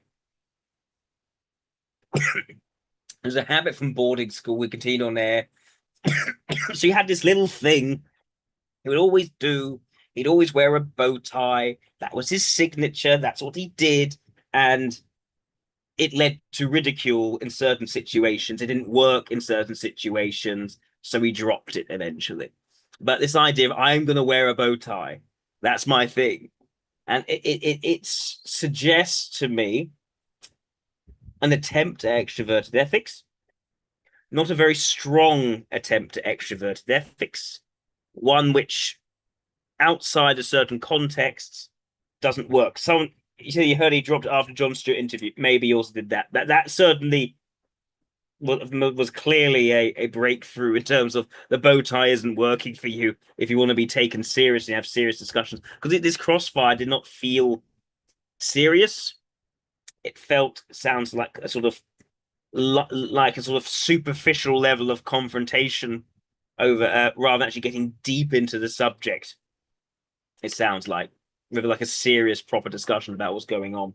So maybe that's what it was, and yeah, that just didn't work. So I'm already getting a sense of extroverted ethics as a weaker function. More likely, I'm leaning more towards alpha from the sound of this as well. Let's see what else we can see. Which would already mean maybe he's ILE. Maybe he's ILE. So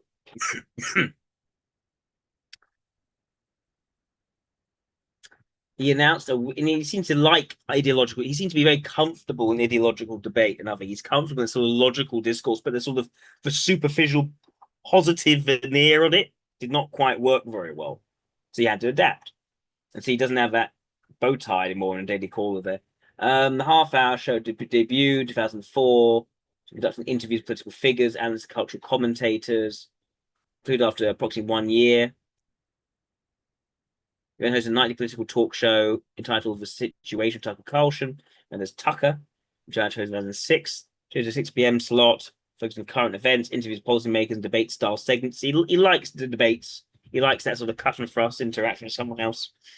Program aired until its final episode, with cancellation announced on 2008.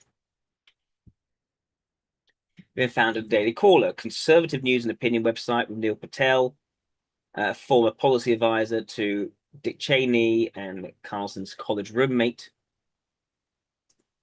He pitches a right-leaning counterpart to outlets like the Huffington Post, and the site launched in 2010. His idea, he's got a consistent sort of conservative ideology. That's his position. That's his tribe, as it were. It's a bit more introverted logic-y, extroverted ethics valuing. He's not a sort of non-partisan, floating all over the place person, it sounds like. Includes articles addressing government overreach, cultural issues, and political hypocrisy.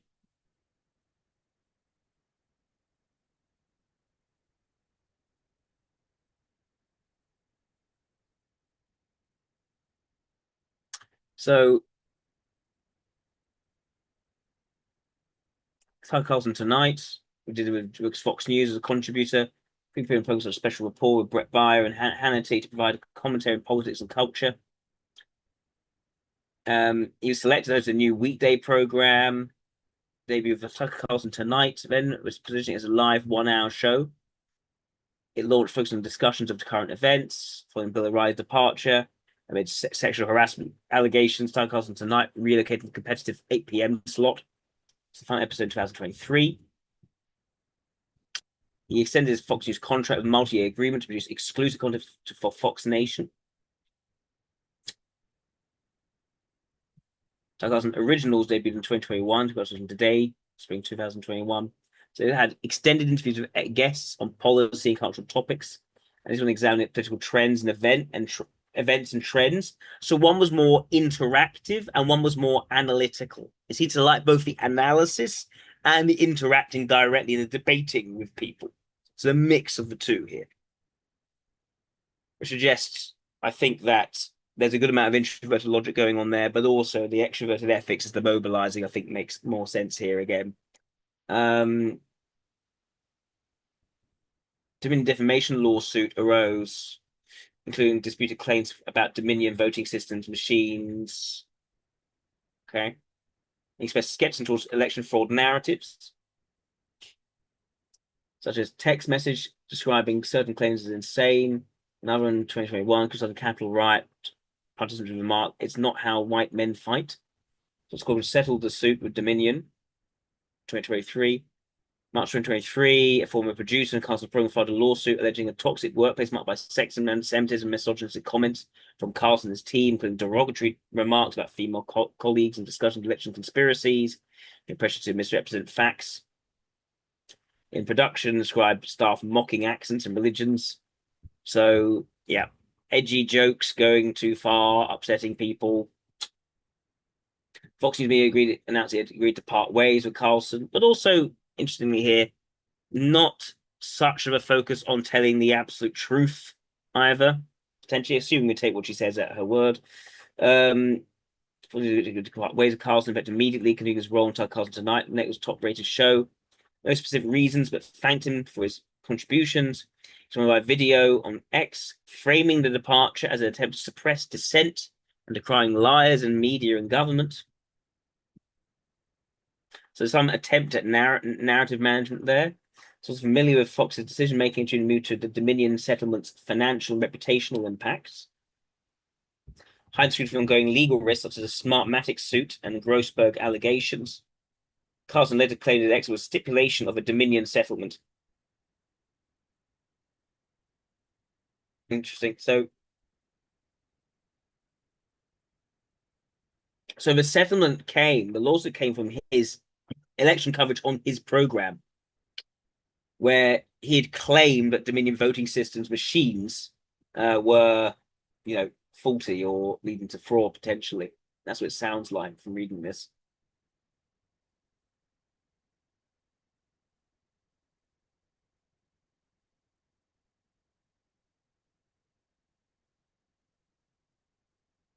So he was skeptical to the idea of an election fraud. So I'm not sure.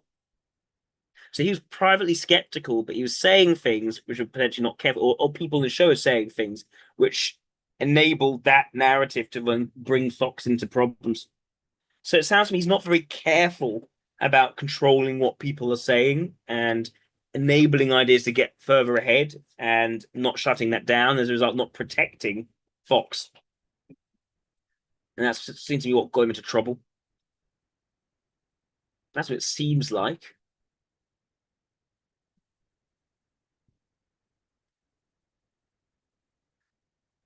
Other reports from sources near Fox executive highlighted his private critiques of leadership and polarizing on-air content as source of internal friction.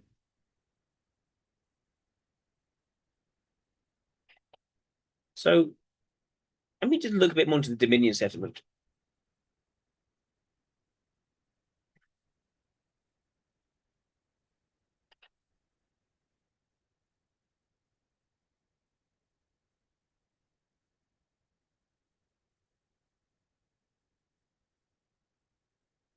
Look that up just.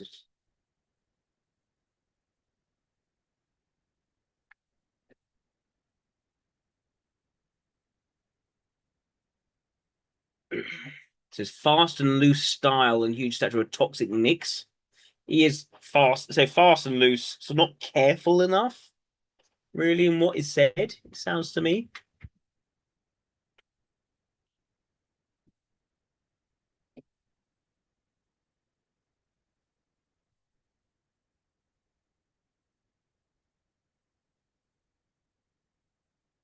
Several prominent network hosts and senior executives, including Fox Corporation Chairman Murdoch, Susan Scott, discussing their knowledge that the allegations of election fraud that they're reporting were false. Trump takes another products discovery against Fox, revealed privately doubted false claims that the 2020 election was stolen, mocked Trump advisors, including Rudy Giuliani and Sidney Powell, less than 3 weeks after the presidential election, was publicly cast doubt on Powell's claims, pointing out in his show that she never provided his signatures, not provided his producers or Trump campaign officials with any evidence to support the allegations against Dominion.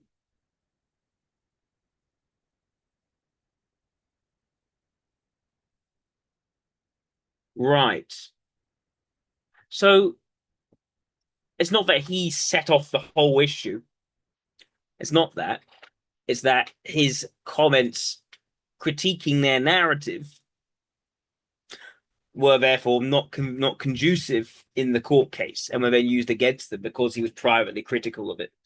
So, okay, so he's basically speaking his mind, and by speaking his mind too much privately, he got into trouble with it. He caused issues for Fox, essentially. Then he launched Tucker and on X. Yeah, that's when he started, when he was entirely running things himself, as he started doing, I want to say strange things, but more out there things, like interviewing Putin. Interviewed Javier Milei, who critiques socialism, central banking. Okay, I mean, that's, interviewing Putin. In the interview, discussed Russian history. Well, Putin discussed Russian history and historical state of Ukraine. Because address US aid to Ukraine and the risk of a nuclear escalation. He also interviewed Daryl Cooper, who described it such as the chief villain of World War II and discussed the conflict. So, yeah, providing a platform to a certain voice many would not want to hear from, because said podcaster, say historian, I mean, is he someone who, I mean, is Daryl Cooper really a historian? He's a critic. American right-wing podcaster who's making Nazi apologist claims. Okay, so very controversial person, essentially. And so platforming very controversial people. I mean, Vladimir Putin, I mean, he just basically started the war in Ukraine. At the same time, this is someone who an interview with him would a lot of people would want to watch, understandably. So yeah, it sounds to me he goes there, he does those things which are potentially risky to reputation, but also majorly increase viewership. Which with Dow Cooper, I think more just risky to his reputation. We do Trump as well. Nayib Bukele. Tucker Carlson Network is a subscription-based stream platform and $50 million in seed funding. Tucker Carlson show, podcast, and video series. Show features in conducting unscripted discussions with guests on topics ranging from domestic politics and internal affairs. I think he likes sort of unscripted side, the sort of free and open discussion without commercial interruptions. Interviews figures like Marjorie Taylor Greene as well, another controversial figure. He's from the right wing. He's on the right. It's best personal affection, the solidarity of conservative commentator Candace Owens, very, very, very much from the controversial, almost pretty extreme views. In a 2025 interview, when pressed to disavow Owens over controversial statements, he defiantly refused, saying he would die before complying with call to denounce her and broadly rejecting forced condemnations. So that's sort of the that is, I think, the yeah, he's anti-condemning, he's anti-saying no, I'm anti-excluding that person. It shows a stubbornness and extroverted ethics, and also I think that focus on extroverted intuition, in not denouncing, in not distancing himself, even though she was saying pretty crazy things.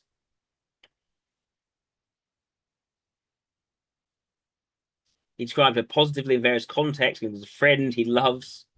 Declarations include a 2023 episode where Owens addressed criticism from Ben Shapiro, a lengthy interview where she presents evidence on controversial topics like the Bridget Macron claims, where basically she was claiming Bridget Macron is a man. Cousin providing a platform without hostility. So he doesn't. He also refuses to be hostile to these very controversial figures. He doesn't. It sounds like he doesn't like hostility. He likes sort of open, exploratory environment for discussion. And in doing so, I think very much casting himself as an outsider and almost limiting himself to being an outsider. He can't really go back into the fold because he's hosted very uncritically these people. Even with Vladimir Putin, I think it seems to be being too soft on Putin and very uncritically listening through what he said about Russian history. So allowing these voices to truly breathe, not being critical, not opposing them enough, and thereby actually risking his own reputation as being seen as every bit as extreme by hosting it.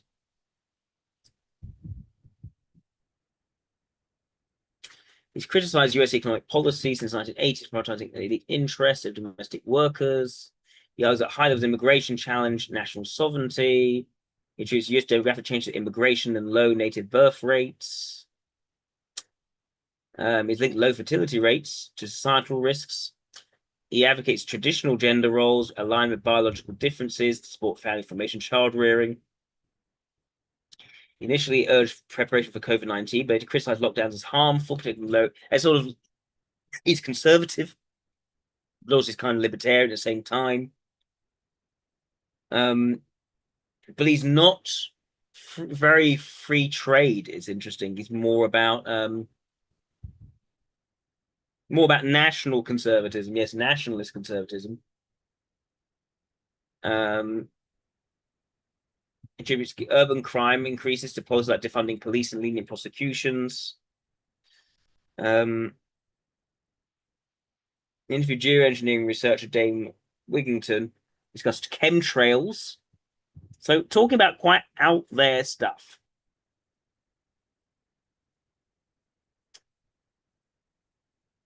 He expressed skepticism towards official explanations of contrails as water vapor, saying they don't make sense at all.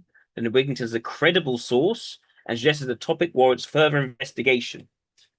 So, again, the idea that rather than say no, this is nonsense, they say this is credible. This warrants further investigation. I think this is kind of the tendency here. Express openness to the theory that the moon landing was faked, saying open-minded about it. Artificial intelligence is rapid development. If it's bad people, we should strangle its crib right now. The system destruction data centers, powering our systems, even posing nuclear weapons as a potential option. That sounds like a bit of a wild way of dealing with it. In an interview with Sam Altman, he accused him of pursuing AI in a manner akin to creating a religion. So this is obviously a religion as a technology to which people seek guidance. So he's willing to confront when he disagrees with something. He does confront, but if it's sort of outlandish, is it? He confronts if it's sort of if he's going against the set view of where things are going. If it's a really, really wild view, he doesn't confront it. He actually is overly open and accepting of it. In the podcast, Steve Bannon, he described nuclear technology as defying human comprehension. Said it was discovered rather invented by human forces. Discovered or invented by human forces, attributing a demonic quality to nuclear weapons. That sounds a bit out there as well. Figuring of his demonic and satanic influence to explain world events, including technology and societal issues. He's described a personal encounter with a demon, their physical marks, and views unidentified aerial phenomena as demonic entities rather than extraterrestrial, portraying UFO phenomena as spiritual demonic forces engaged in a non-physical war. So he's going more and more out there, more and more outlandish over time, it seems.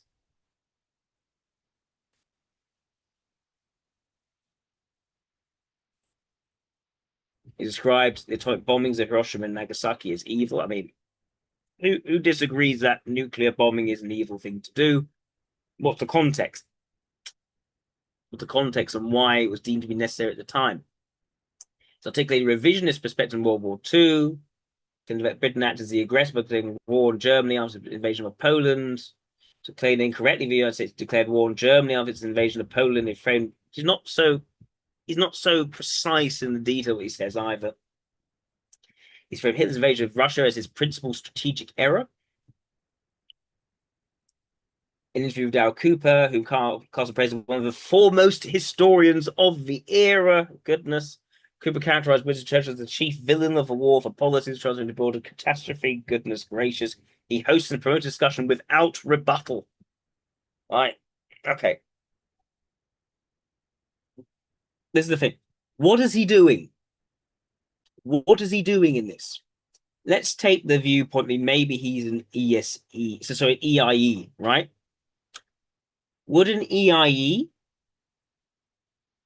do this and thereby totally sacrifice their potential to enter back into mainstream serious society?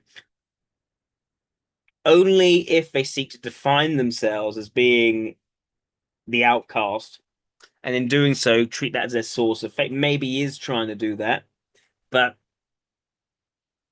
it's not. It doesn't seem to be done with much care and much planning and much thought. Hence the other issues when it comes to his issues of Fox.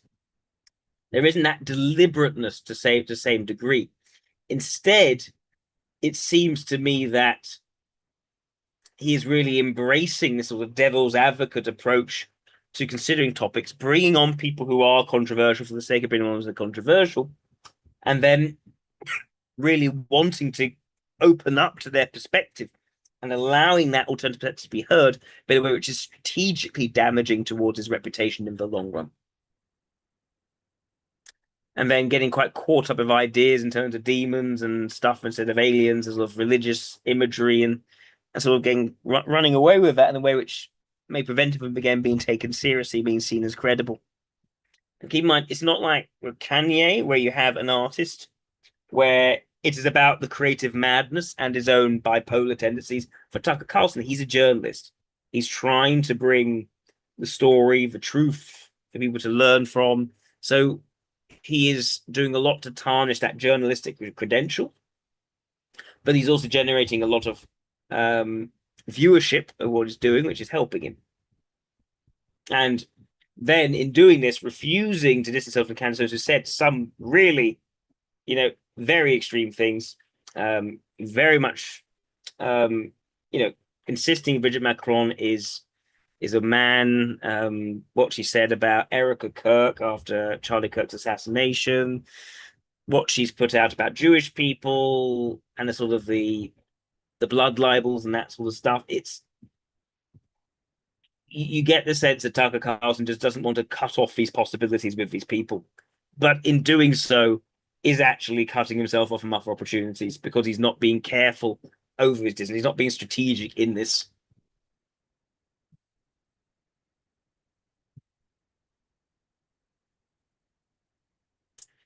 President Trump described him as possessing great common sense, that he was considered Carlson vice president 2023. That was back in 2023. I'm not sure what he'd say now. Criticism fact checking, accused of approaching misinformation during his Fox News tenure, on election-related claims, January 6 coverage. In fact, read false for his statement downplaying white supremacists involved in the Capitol riot. Other health matters. Says that lockdowns cause more harm than the virus itself. Well, okay. How can you say that it doesn't? That one, I'm not sure. That's just misinformation. That's going against government narrative. But he's been accused of racial animus, discussions of great replacement. Okay. People have accused him of serving as a Russian agent or useful idiot. His opposition to U.S. aid for Ukraine. Okay, criticism of war effort. The aligning of Russian narratives. Prominence after his interview with Vladimir Putin. Which Putin mocked Carlson's prior rejected applications to the CIA. Then referred to Carlson as a useful idiot for the interview for parroting Putin's views on Ukraine.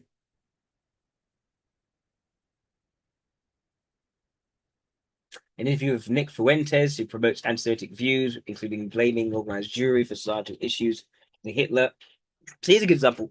Nick Fuentes has consistently positioned himself as the counter movement and has built a following around that. It's very deliberate. It's very strategic. I do not see the same strategy with Tucker Carlson. Instead, he's sort of moved here, having been thrown out of Fox over different issues. He's trying to go down his edgy route, but also in doing so, he's not Nick Fuentes is happy to distance himself from Candace Owens. They are happy. He does not care. Whereas Carlson's not doing that. Carlson is inviting all these voices in, which will lead to problems, and he's creating an open platform for them to voice things.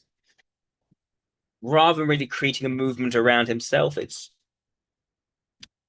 hasn't got the same introverted intuition for it. It does have attempted extroverted ethics, though, but not so well done, which is the issue. The criticism from some conservatives received double standards advocating free speech, towards ideological dissent, so as an opponent of cancel culture, but dismissed conservative critics of his guest choices.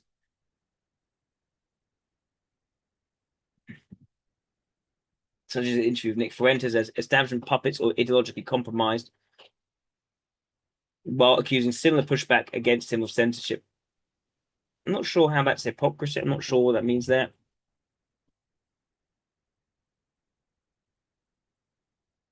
He's been married to his wife since 1991. Met her at St. George's School in Middletown. 4 adult children. He resides in Boca Grande. He purchased a waterfront estate. He also had a rural retreat in Woodstock, Maine.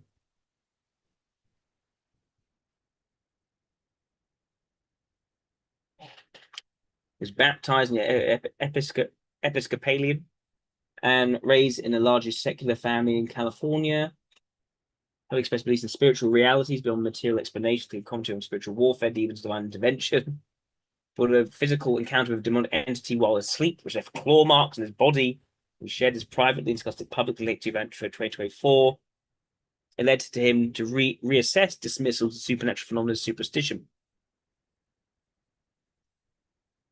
He's rejected Darwinian evolution in favor of evidence suggestive intelligent design. He's publicly identified as a Christian with Episcopalian roots, but has been highly critical of denomination. Describing the Episcopal Church as not even a Christian religion at this point, angry and hateful, run by pompous, blowhard pagan creeps due to a progressive stance on societal social issues. He doesn't make many friends. He's criticized a lot of people. Increasingly criticized Christian Zionism, called Christian heresy and a brain virus. Gets things like Mike Huckabee and Ted Cruz was seized by this brain virus. He's not detailed regular church attendance, confessional affiliation, but beyond his Episcopalian background. His attacks on fellow Christians holding biblically informed pro-Israel views have prompted questions about consistency with Christian calls for unity and against unjust hatred. Okay. So, yeah. He says things in quite a punchy way. He's very open and accepting of people who are controversial, whilst attacking more mainstream voices a lot.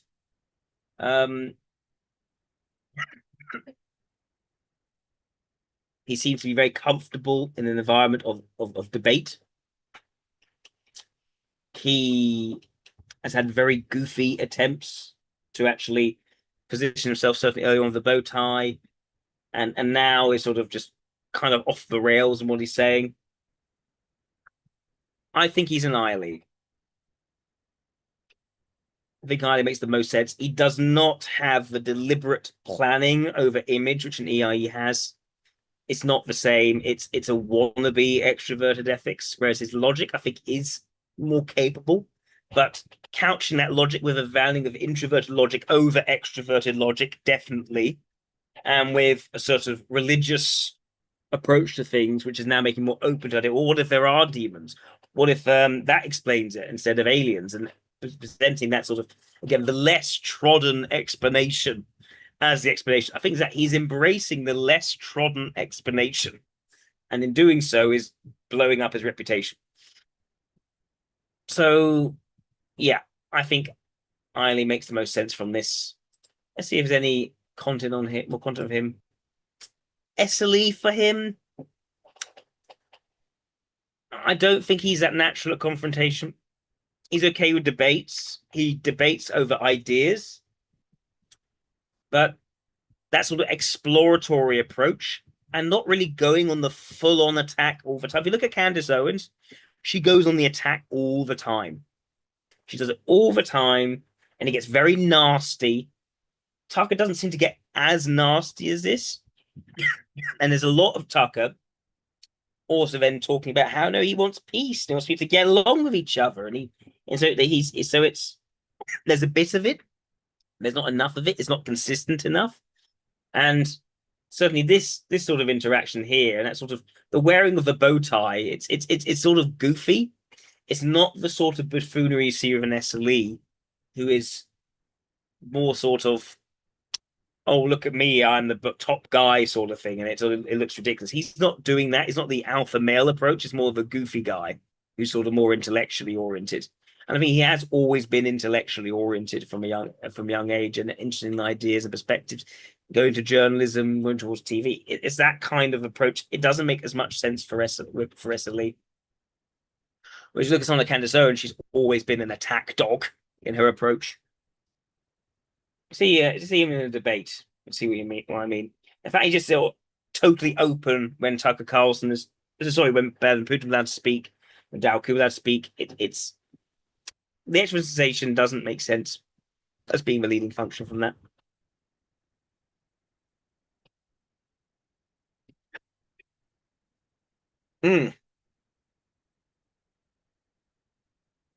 Here's one.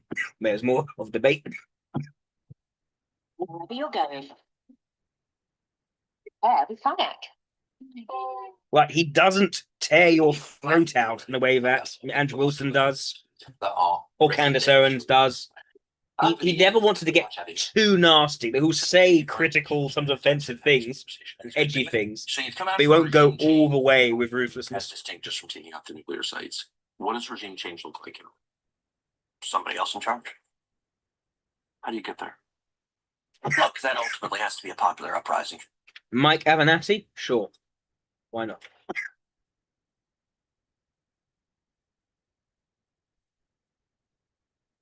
Oh, take a look at this. You may recognize this man. He's a lawyer. He represents the porn actress Stormy Daniels in her lawsuits against the president. Oh, I see. It's around Trump. But in the last 6 months, he has become famous in his own right. He's now one of the most consistent fixtures on cable news in this country. And MSNBC literally hundreds of times. He's moving beyond being in the Sorry about the cough, television ladies and stage, gents. talking about running for office for president. He's released his Let's get some more water. issues. He's We'll go for a little break after this. Hampshire and Michigan and Ohio. I mean, we could sit and hurl insults at each other. Use that nickname because we're always grateful when guests are brave enough to show up in person, including in this case. He joins us now. Thanks a lot for coming on.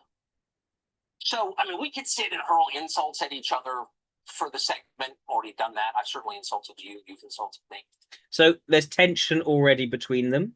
And he starts, look, we could throw more insults at each other. He's trying to pitch to not do that. That's very clear from the starting point. But you seem smart. So let me start take with a you compliment. Seriously as someone who wants to be involved in the public conversation and ask you about things that you have said on questions of policy to flesh them out a little bit. So this is you at a rally in July. He's now holding to account on this thing. In Helsinki. And you were addressing a rally, and here's what you said. Watch. What Vladimir Putin and Russia did to this country in connection with the 2016 election. Repeat porn lawyer toying with 2020 run.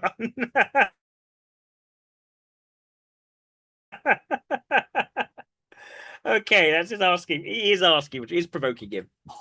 It's no different than if they would have placed 100,000 troops on our border. Yeah. This was an invasion. It was an electronic invasion. They used hackers and tweeters to elect this president. So if Russia had 100,000 troops on our border, I mean, that would be an act of war, a profound provocation. What would be the rational response to that if you really felt the threat was that profound? If you were president, how would you respond to that? Well, that is a fair. That is a totally fair question as a journalist. You've used rhetoric, which said this should be taken as equal to this. So, what would you, given that you believe is equal to this, and that would be, almost a declaration of war? How would you respond if someone placed 100,000 troops on your border?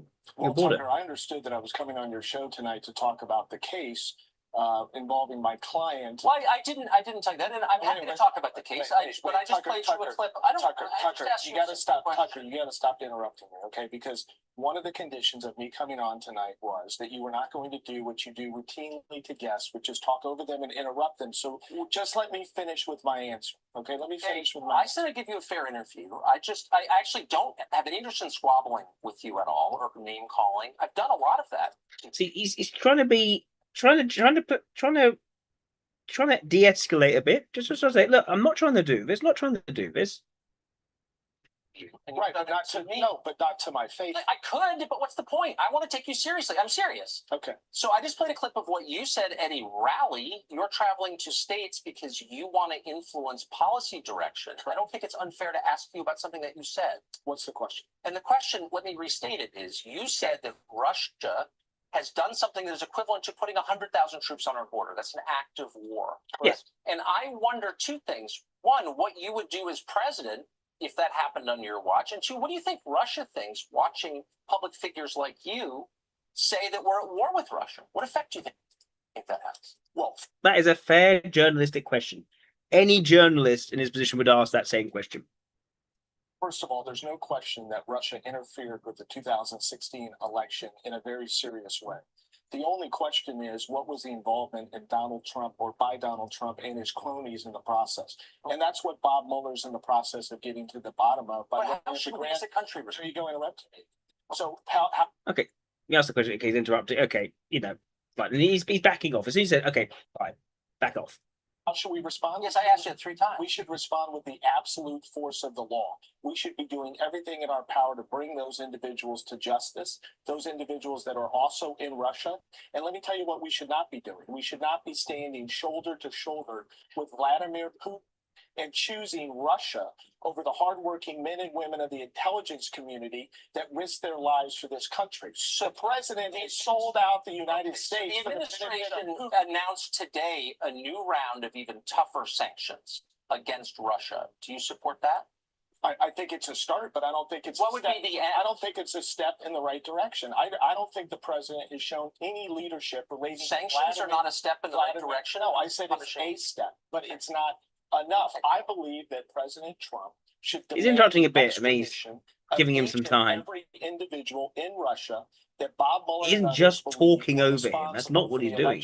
Meddling in 2016. Okay, so I think number of people have been charged. Okay, I think that's a start. But what's I mean, if you really believe that's the same as 100,000, what I'm saying is you're using reckless rhetoric on a subject you don't really understand that increases the temperature between the United States and a nuclear armed adversary. Is that a responsible thing to do? I think under the circumstances, I stand by my words, and I think for you, is that a responsible thing to do? Yada yada yada. Okay. But it's 100,000 troops on the border. I think for you. Okay, it is a it's a piece of rhetoric. It is kind of true, but so many journalists do this. They find something which someone they don't particularly agree with has said, and yeah, okay. If you follow that logic, what you're saying is that because you believe Putin did this, therefore we should go to war with Russia. If you become president, are you going to go to war with Russia, given what you said, saying it's equal to this, which you really should go to war in that situation? That's what he's saying. It's obviously ridiculous. You to lecture me about reckless rhetoric is rather ironic, Tucker, in light of some. And now he's going on the attack instead on you as a journalist and what you say. And this is when it probably gets nastier. The reckless rhetoric that you engage. No, it's a journalist interviewing a politician, holding a politician to account, but now he's going on the offense. Each and every day on this reckless rhetoric. Okay. So you've said that you are, and he doesn't take that and respond to reckless rhetoric, as in, he puts it to one side again and then he goes back in with his questions. A civil libertarian, in effect. You're a libertarian on sex questions. And that's fine with me. Does it bother you that the Obama administration authorized spying on American citizens connected to a rival presidential campaign? Well, first of all, I don't think it's been established that occurred. Number one, Carter Page was spied on. I don't believe that that's been established.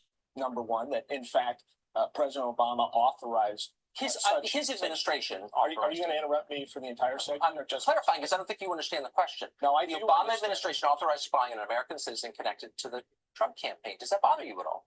First of all, I don't think that's been established. If it was established, of course it would bother me. Are we going to get to the facts of my client's case? Yeah, let me just ask you one last. See, this is when he's getting, he's annoyed because he doesn't like the line of questioning, and he's actually the one being belligerent in this. A real adult question first, because you're traveling around the country as a commentator on politics, and I'm interested to know what you think. I don't think that's what you. And see, it's not as if Tucker Carlson is really being entirely sincere and gentle here. He is trying to, trap him up and hold him to account but he is a journalist and he's speaking to a politician, and the politician is then retorting back and making things more about Tucker and said, dangerous rhetoric, yada, yada, yada. Are we going to do this? And sort of getting annoyed with him. So it has not been established that Carter Page was spied on? Is that what? Well, I guess he's also upset because I think Tucker may have invited him on under false pretenses. I'm not saying Tucker is being innocent in this, but I don't think extra for the sensation is the leading thing. He's clearly not someone who's just comfortable with a direct confrontation. He ducks and he weaves and he gets around it and doesn't try to take it head on in the same way. How many times are you going to ask me the same question? I've already stated that in my view, I don't believe that President Obama has been shown to have authorized the spying, quote unquote. The Obama administration. Why dodge the question? Look, you traveled here with policy advisors who've worked on other campaigns to the show. I have no idea. You'd be ready for a simple question. I didn't travel. Yeah, I think it works as a role function. Let me ask you a question. No, I don't think. Why don't you get a TV show and then you can ask a question? I've asked you a simple question. Why is it that you don't call? Why is it that you don't call Donald Trump the creepy porn president? He's the one that had sex with a 4-month-old son at home. Okay, so with my client so now without a condom. Okay, but you don't So I think he is winding him up. It's quite, but that he's using these headlines. He is totally winding him up. But again, he is trolling him. But there's also within that, you know, there's the holding to account. Why are you not answering my question? Which journalists are entirely entitled to do in this sort of format, especially for a politician. That is totally normal in that context, and he is a journalist. He's not going that far beyond what a normal journalist would do in that situation. What's unusual is, Stormy's lawyer as creepy porn president. That is the strange part here. It's utilizing provocative and slightly inappropriate language to rile. Hold on, you don't want to acknowledge that. Acknowledge it. Okay. That is the troll move. Yes, I do. I've said that on the episode. So let me ask you a question. People, and you're okay with that. You think it's okay if the president lies to the American Settle down. Let me finish my question. Settle down. What is the crime, the harm, the injury to your client by Donald Trump? As far as I understand, this was a consensual sexual relationship. It says trade blows. I don't see a trading of blows. He's getting angry with him consensual because he's trying to wind him up at the end of it. And yet you, and by the way, I'm not attacking Stormy Daniels. I feel sorry for her. I feel she's being exploited. You've attacked her for 6 months. I feel that you and others are exploiting her. So I feel bad for her. But I'm wondering what the injury is. Yeah, Chris, exactly. It strikes me as a role function. So let me ask you what the injury is. You want to talk about the case. I'm asking you the core question in the case. What is the it's adaptive extroverted sensation. It's adaptive. I don't think it's valued for its own sake. But it's certainly a tool he uses to wade into these sorts of debates. Talk about the injury to the American. I mean, he doesn't want to get the one up on someone. I think he's more interested in the extroverted ethics. He's more interested in the extroverted ethics and getting the one over in terms of reputation than I think in terms of the actual confrontational aspect of it. But he's happy to take on the confrontational aspect at the same time.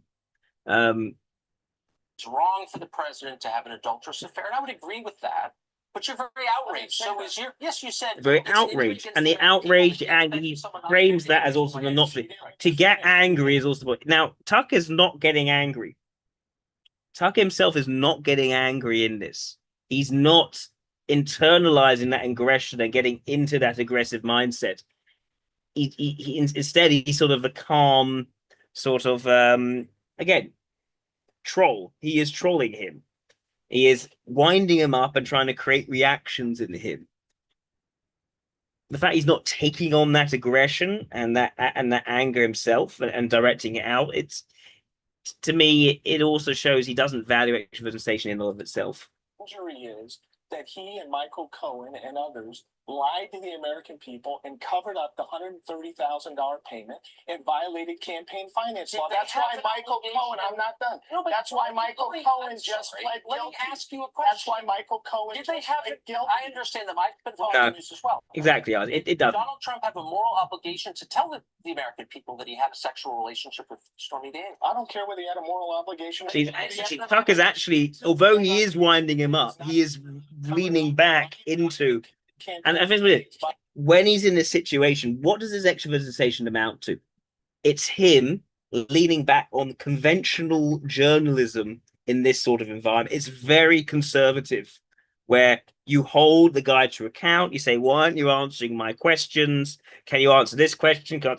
It is very typical baseline extroverted sensation for this environment.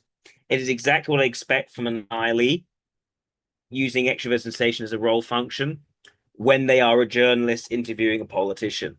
But the stuff which is unusual is that he is actually trying to wind him up, as seen by those sorts of headlines. He's trying to bring someone in and potentially under false pretenses in order to affect his reputation in a negative way. You know, he's not being entirely sincere about this. But until he actually conducts the extravasation approach, it is very much leaning back and resting back on the journalistic integrity approach, which is asking those questions and putting that to him. Violations as his right hand. Michael Cohen just pled guilty to the felony. Tucker, what are you talking about? Campaign finance violations? Yes, associated with Ms. McDougal. And I thought you were following the news. Let me ask you. I'm a little confused. So you're the I'm a little confused. I'm a little confused. Stormy Daniels is right now working in strip clubs in little towns on stage. People are throwing things at her. He's analyzing, he's studying it, he's asking questions. Why are you not paying her? You've profited from Stormy Daniels. You've done tens of millions of dollars worth of free media on the basis of your relationship. 9 minutes in. This is the most aggressive interview, then yeah, he's definitely not an SLE. Why aren't you paying her some of what I know, and even EIE would show a bit more extravasation if this is the most aggressive interview. So you're going to continue to. I mean, you're going to let me. I do know the fact, actually. No, you don't, because you just demonstrated your ignorance because you didn't even know Michael Cohen pled to 2 felonies associated with the campaign. Oh, yeah, he says, okay. That what Cohen. Well, when he says you're taking advantage of him, you should be ashamed of it. Okay, that is the holding of him to account as a politician. That is suggesting a certain moral aspect to it, and in terms of extroverted ethics, you're doing this bad thing, and you should be ashamed of doing this bad thing. But it's not the extroverted sensation. It's not trying to. It's not establishing. It's not getting into the aggression. It is accusatory, though. But it's accusatory based on him doing something and holding to account in that way. It's not leaning into his own emotional reactions to him to actually thereby dominating the conversation. Where he's using extravasation, he is still using extravasation, is again leaning back on a very conventional set of approaches that one would do as a journalist. It doesn't go anywhere beyond that. But what is, I think, where he does push beyond is in the extroverted ethics, especially to provoke, hence with headlines and titles like this. But saying you're taking advantage of a woman, you should be ashamed of it. A journalist will do that in a similar situation with a politician who's doing something which is questionable. They do it all the time. Did, and I'm not defending Cohen, I never have, was a campaign finance violation. Well, he pled to it. I think it's absurd. He pled guilty to 2 felonies. Okay, so everyone who pleads, look, this is a. What, he's innocent? We have an honest disagreement. I don't think it was a campaign finance violation. Stormy Daniels was to perform in Richmond in a depressing strip club. This hero that you say you're protecting, you're her protector. Why is she working in seedy strip clubs while you're on television wearing expensive suits? Why are you not exploiting her? Why is she doing that? Because she wants to, Tucker. Oh, she wants to. This is America. This is America. And guess what? If a woman wants to perform in a strip club, she does so. But you're getting rich. Even though people, I'm not getting rich. Even though people like you demean her, demeaning her. You're the one who's profiting. You're the one that refers to her consistently as a porn star, and as to me as a creepy porn lawyer. And meanwhile, you give the president. Meanwhile, you give the president a pass. I would say unprotected sex. I would say try to calm it down. Calm it down. Well, you are a moralizer for a guy who knows what you do. No, you are though. You are a little moralizer. You're like, we're in church now with a 4-month-old son. Okay, I'm officially shocked by Donald Trump's behavior. I had no idea. It blew my mind. But answer my question. Why are you rich and your client is working in seedy strip clubs? Sir, do you have any idea how much money I've earned? You're on every cable show. You're running for president now. I have no idea. Well, I know that you haven't paid your taxes because you've got over $1 million worth of ridiculous. You don't even know your facts. True. You don't even know your facts, Tucker. I'm just saying, why is she? Okay, now it has definitely broken down into a squabble. It's no longer under the same level of control. To be fair, but it's not. Again, it's still not that much on his end. It's not much on either of them, really. If you compare that to what Candace Owens does or what Andrew Wilson does, it's. She's still. How do you have a show and you're this ignorant? How is that? Here's what I know for a fact: is that your client. They're just becoming less mature in what they're saying to each other. Clubs, people throwing stuff at her is insulting to her. People don't do that unless they have no choice, or if she just likes it. Is that what you're saying, Tucker? Now you're the defender of my client. You don't know anything about pathetic. You're exploiting You don't know anything about my client. Exploiting. I know that she's working in a strip club. You gotta let me finish. Can I finish? Please do. All right. I've done a remarkable job for my client, and she'll be the first one to tell you that. And had you listened to any, and also the most important thing, he's not as it heats up. He's not dominating the conversation. he was able to manage a conversation, was able to keep it calm. As soon as it gets like this, he's not dominating the conversation anymore. This again is not a sign of strong extroverted sensation. It's someone who engages in extroverted sensation, which he is, but he's not leading in it. This is not a mastery of extroverted sensation. Or seeing any of her comments, you would know exactly what she thinks of me. I'm not done. I am not exploiting my client. I'm representing my client to the absolute. So when she wants to get your legal advice, does she have to pretend to be a booker from CNN to get through to you? That's disgusting. Why don't you show What's some disgusting respect? is Why don't you you show are some thriving respect and to my she is- client and me and stop calling us a porn star and a creepy porn lawyer? If you've got that big a problem I actually with porn, thought. do you have that big a problem? I'm with not porn? making fun of. When's the last time? Slow down. When's the last time you saw porn? Slow down. Actually, maybe humiliation porn. That's why It's it's not. CNN. It's not commanding. When's the last time you viewed porn? You're a little Do you have a creepier problem with even it? than I Do you have a problem with realized. porn? You're What's your problem dodging with the porn? question that I have asked you Let me ask you a question. Do repeatedly. you believe that It's not going anywhere either. It's not working. I'm not even sure what that question means, but I will say this. It's just a spat sincerely, now. that I have never attacked Stormy Daniels. Yes, you have. I think you are exploiting her, as I've said 5 times, and you haven't answered the question, which is, why is it that her life has stalled? And then he goes back to the journalistic question. He's gone. Okay, he's come back from the unprofessionalism and the and just the breakdown and back onto the conversation and what he wants to get out of the conversation, which is that question. No, are you let me think? No, we're out of time, and I give you You're an more absolute time. hypocrite. More time. You're an Yes, Chris. Very much. It's nice to see you. Yet again.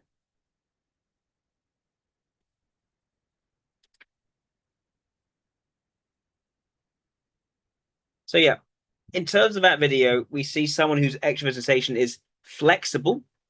It is, I think, still bold.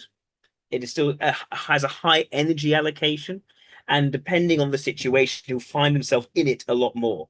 To be a journalist who also a TV journalist, right? Not necessarily a proper integrity or facts journalist, but one who just tries to create shows on the internet. You do have to engage in extrovert sensation to some degree. In that, he leans on his journalistic integrity. When I say that, it's the asking of questions and holding the person to account. When the person gets aggressive, he will then resort to certain insults and other things, but he never really embodies that aggression in a way that actually dominates the other person or takes charge of a situation. It doesn't really work, but it's definitely responsive to the extrovert sensation of the other person, which makes sense for a role function. If you put that as well with, I haven't seen an example of extrovert sensation from Tucker being like, I'm taking this down, I'm going to be the tough one here. I haven't seen that really happen either. It seems instead to be responsive to the other person getting aggressive in the situation because he's provoked them. Which, yeah, again, makes sense for a role function, less so a mobilizing function.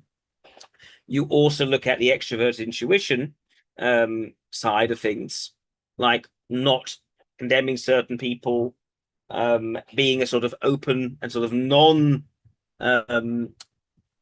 non-confrontational voice towards people with very sort of out there perspectives. That again makes more sense in terms of extroverted intuition being the thing he actually values and being so out there in that respect. And again, I wouldn't think an SLE would be doing that. I don't see why they'd seek to do that in the same degree. If you look at someone like Candace Owens, on the other hand, she manufactures conflict as the key aspect of what makes her content what it is. She'll do things for the sake of outraging. She'll do things for the sake of making people angry for its own sake. She'll do things where she can then get into a scrap with someone and she relishes being in the scrap with them and it getting really, really nasty. That is what she likes to do. And she just is just that so much of the time. Far more than what Tucker Carlson seems to do. It just invites people on and listens to them and their perspectives. When it's, of course, a controversial perspective. So those reasons, I think Iley makes more sense for Nestle, but I think there's a similar dynamic around the sort of buffoonish use of extroverted ethics, where it's sort of tried too hard and then it fails, which Nestle would also share. And also within that, the factual accuracy not being the key focus, but having access to a large degree of factual information and being very comfortable in sort of the cut and thrust of the sort of logical debate. But yeah, that's why I think Eiley makes more sense here. Trying to see what else I can find here.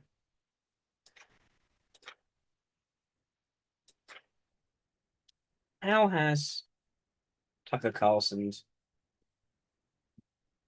journalistic style changed?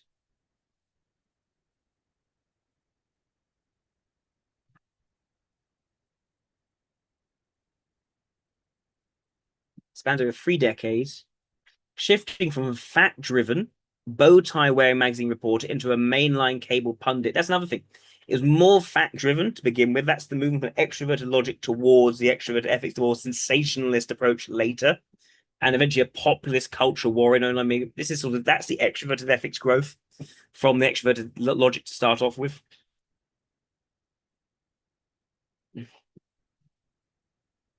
So it starts with printing out storytelling, sort of punditry, tabloid pivot, then towards the populism, and then setting his own narrative, setting his own brand, which has been very, very out there.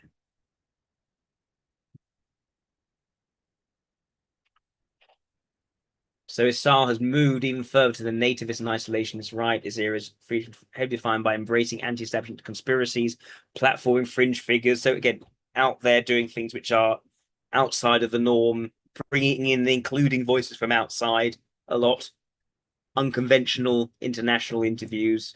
That's sort of the extroverted intuition coming in here as well. So yeah, I think Eiley.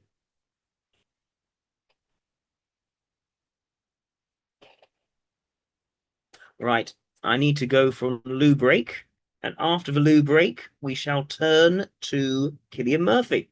So I'll be right back, ladies and gentlemen.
All right.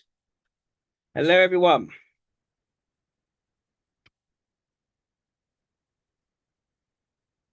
Let's move on now to Cillian Murphy.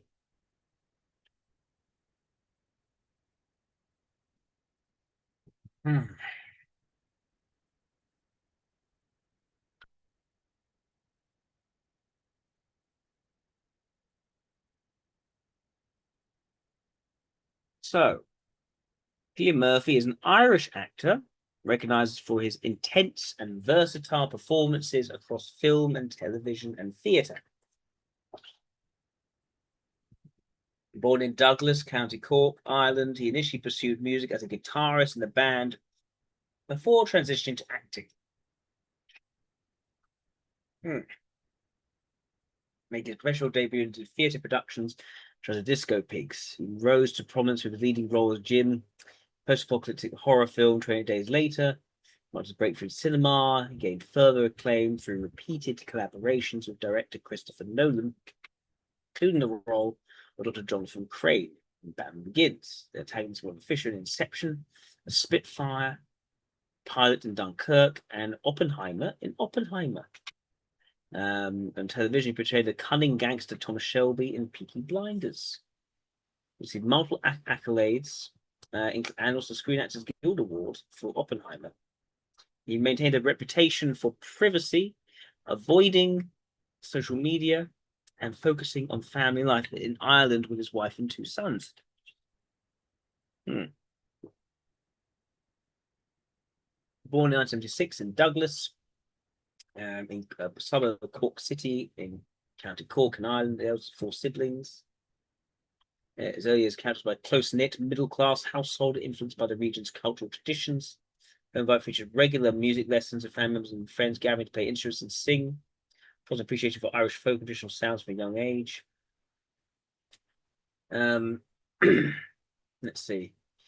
From this, he got a stable foundation marked by familial support and community ties, where Murphy described it as unremarkable and focused on everyday activities rather than early fame aspirations.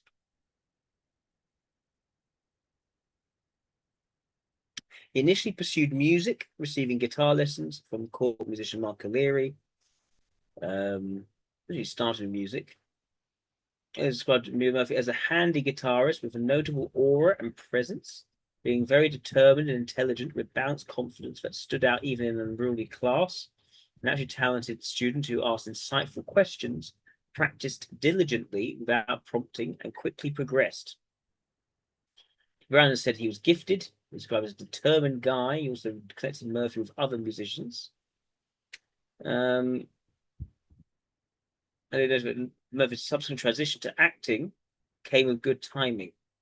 He expressed fascination of authors, playwrights, musicians during his youth. While studying law at University College Cork, he failed his exams and became disillusioned with the field.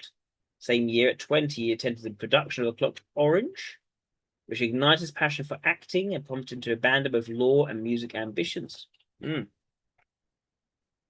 lacked formal acting training, but he prepared by immersing himself in plays and films. Then he persistently sought auditions with Corca Dorca until securing his first role. His early development provided practical experience in amateur dramatics and university theatre productions rather than structured education. This self-directed approach, combined with on-stage repetition, formed the basis of his technique before professional engagements. Okay, so very much a good amount of self-belief in that and in pursuing that passion, but also the fact that he started off in law and sort of lost interest and then moved on towards this. That's interesting as well. What does that mean? I think likely intuitive. Already from the sound of this, sort of pursuing this particular goal or dream and we're going after it. I'm not sure what else just yet. He seems like a very sort of reflective and quite determined person. So,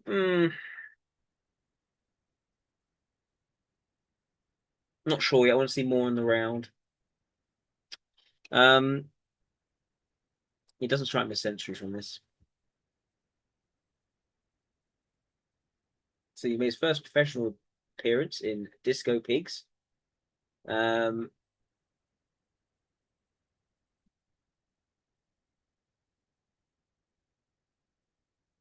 He secured the role despite lacking formal theatre training. Persistently approached Corker Dorker director Pat Kiernan after attending their adaptations. He really worked on that connection, and he fostered that connection between got it that role. So that's interesting. Production received critical acclaim for its raw energy and innovative staging. His intense performance as the volatile pig was highlighted for capturing adolescent rage and codependency. It's a reputation with Irish theatre circles. Its breakthrough the play's success due to its site-specific elements and the performance chemistry, honed during rehearsals documented in unearthed 1964 footage.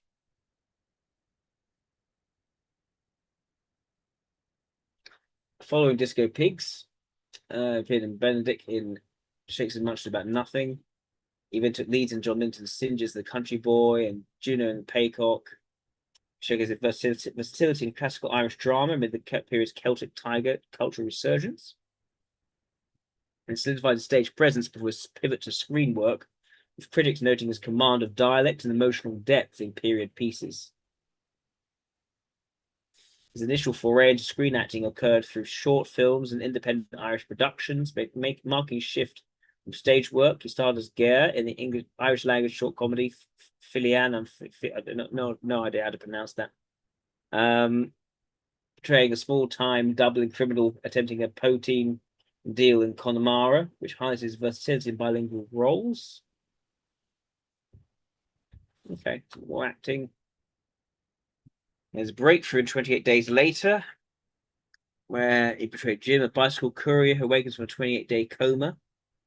Still London abandoned and run by infected individuals driven by a rage virus. The wider international visibility. Still has a reputation for versatility across genres, from horror to comedy to historical drama. Played Sinister Dr. Jonathan Crane in Batman Begins. Doing a psychopharmacology alchemy asylum experiments with fear-inducing hallucinogens. His performance emphasized Crane's cold intellectual detachment and masked menace. Later the year played Jackson Ripner, a ruthless domestic terrorist and assassin. Red Eye. Ripner's suave, violently unpredictable demeanor, but calculated threats and physical confrontations underscored his skill embodying charismatic antagonists who blend charm and brutality. He had an aptitude for psychologically complex adversaries, through his ability to convey subtle menace without relying on an overt physicality. The heightened tension for verbal intimidation and eerie composure, roles that contrast the earlier survivors' protagonists in 28 Days Later. He starred also as a transgender Irish foundling, which I think is very versatile. This transformative role involved prosthetics and a lighter tone, which is versatility toward beyond antagonism. Okay, what else? Mid-career. Did Mr. Man. What else? He portrayed Damon O'Donovan, a doctor joining the IRA during the War of Independence, in The Wind That Shakes the Barley.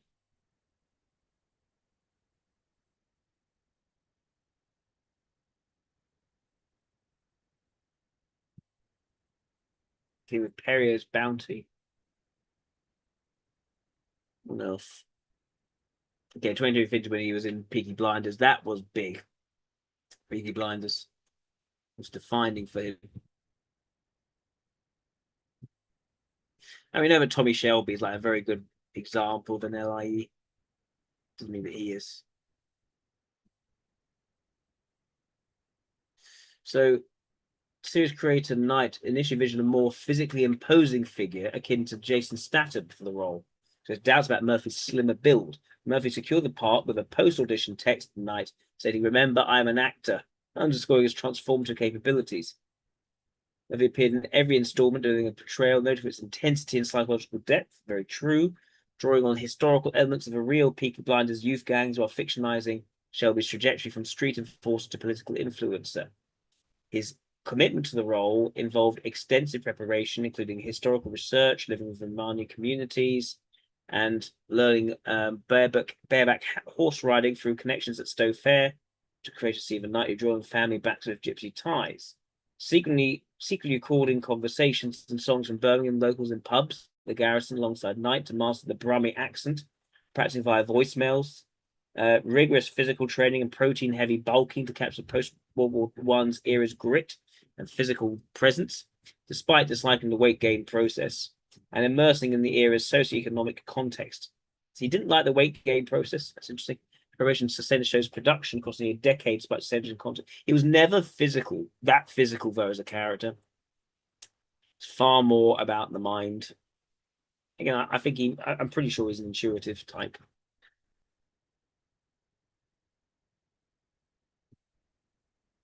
Then played Oppenheimer, the father of the atomic bomb. He underwent significant physical transformation, including skipping meals to achieve a gaunt appearance, isolating himself socially, listening to researchers as reading the Bhagavad Gita, a text reference in historical accounts of Oppenheimer's moral reflection during the Trinity test. He described the process as acting an interior landscape for a performance centered on intellectual and ethical torment rather than overt action.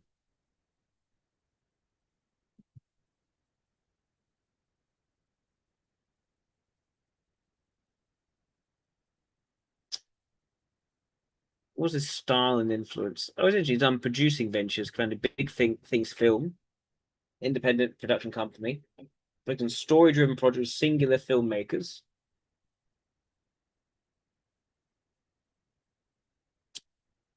The inaugural production of Small Things Like These, an Irish drama adapted from Claire Keegan's novella, in which Murphy stars Bill Furlong, a coal merchant confronting institutional abuses while serving as producer. The expanded producing role of Steve, the second Big Things project, is the titular headmaster of a struggling reform school and co-produced alongside Maloney and Tina Paulik.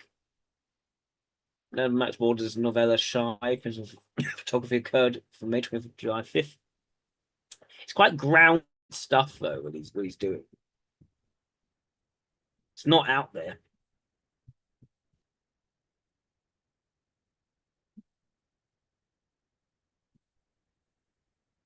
Probably 28 years later, there's more out there compared to what the other things he's done there.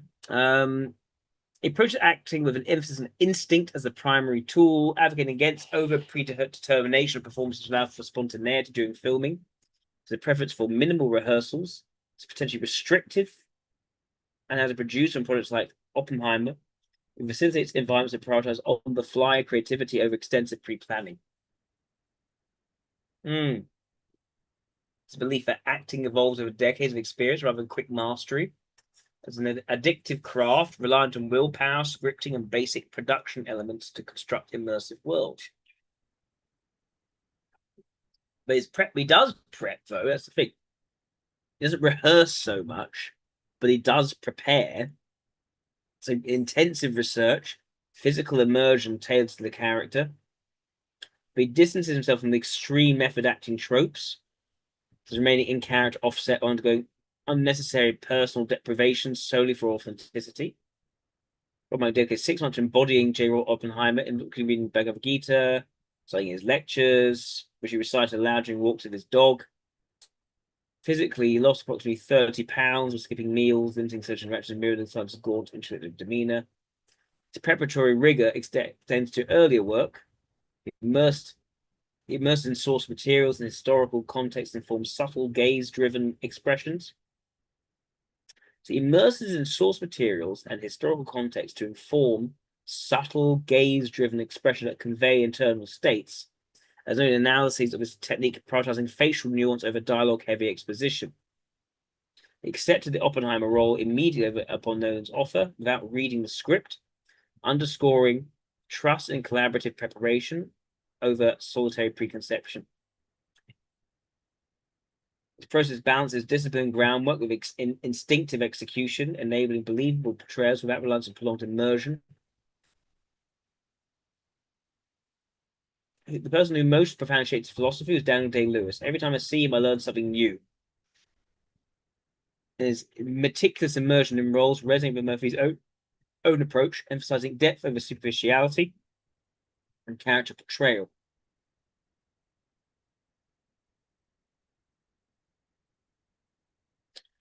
He also admired Al Pacino for his dynamic intensity and humor in roles like those in Scarecrow, Dog Day Afternoon, Gene Hackman. Yeah, okay. His consistent excellence across project of his praise inspirational. His acting philosophy is a belief that mastery requires decades of refinement. Director told me it takes 30 years to make an actor, and I believe that you have to learn your craft, learn your trade. Sometimes empathy is an essential tool when portray complex figures, even when personally disagreeing with their actions. Fostering authentic emotional access without judgment. Success for him lies in work quality over frequency or fame. He deliberately minimizes public exposure to preserve creative freedom, so that less people know about me, the better. His internalized patient style favors subtlety and precision. His preference for roles demands psychological nuance over bombast, which is, yeah, very, very clearly the case.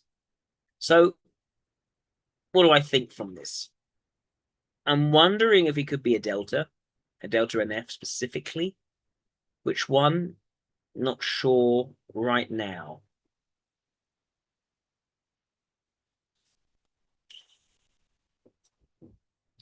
I'm almost leaning more EII.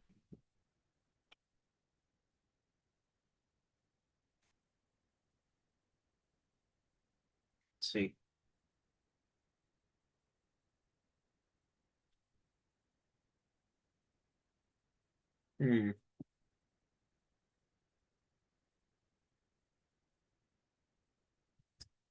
So he's gotten involved with political aspects of things.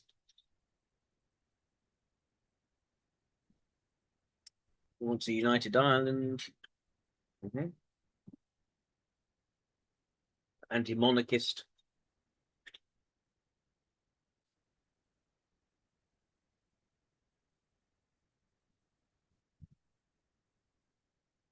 I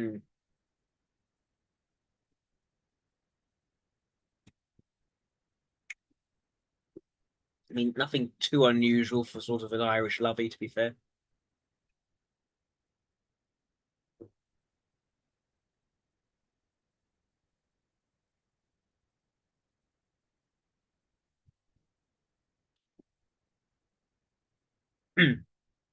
Let's see what else there is in him.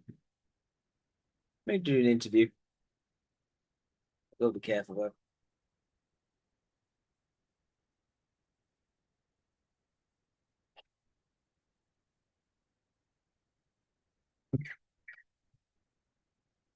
$60 minutes. Oh, that one. It usually goes quite well, 60 minutes. Filter your water, not yourself. Oh, you're sick. I'm honestly at my happiest when I'm at home, wearing Lululemon. I'm about to do a workout. I've had a nice smooth.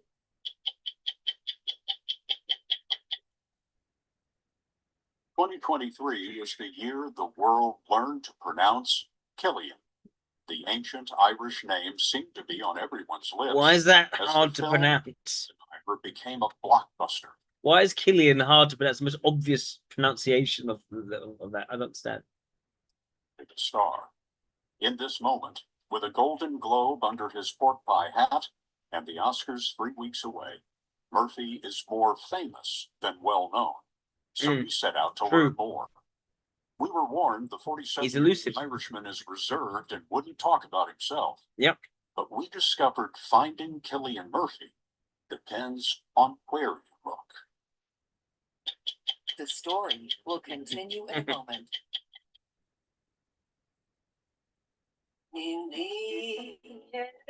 Okay. Named for a goddess before such things were written. Okay. What's the scene set? I'm picking up. The extra sensation is not playing much of a role here. It could still be a suggestive function. I think that's clear. Emotional depth is very, very clear here for him as well. And the sort of the sort of finer nuances rather than physicality. It's the small nuances in the eyes, those sorts of things, which suggest introverted ethics has a very high loading here. I'm not sure about extrovert ethics not being valued yet. I'm not quite sure of that yet. I need to see. There is a certain aspect of approach to acting which reminds me a little bit of when we were looking at Russell Crowe, actually. in terms of approach, sort of not quite full on over the top method acting, but definitely sort of really getting himself and immersing himself in this. But I'm not sure yet. I don't know. I think Delta and F. I think II could work. I want to see. But he also makes decisions always based on faith to some degree. There have been 6 Chris Nolan films for Murphy. Is it faith in the person or faith in what he believes the direction is? The fact he sort of failed law school, he said, no, not doing this, I'm going to become an actor, is also, I think, quite something that strikes me as unusual for an EII to do, actually. It makes more sense for an IEI. That's the interesting point.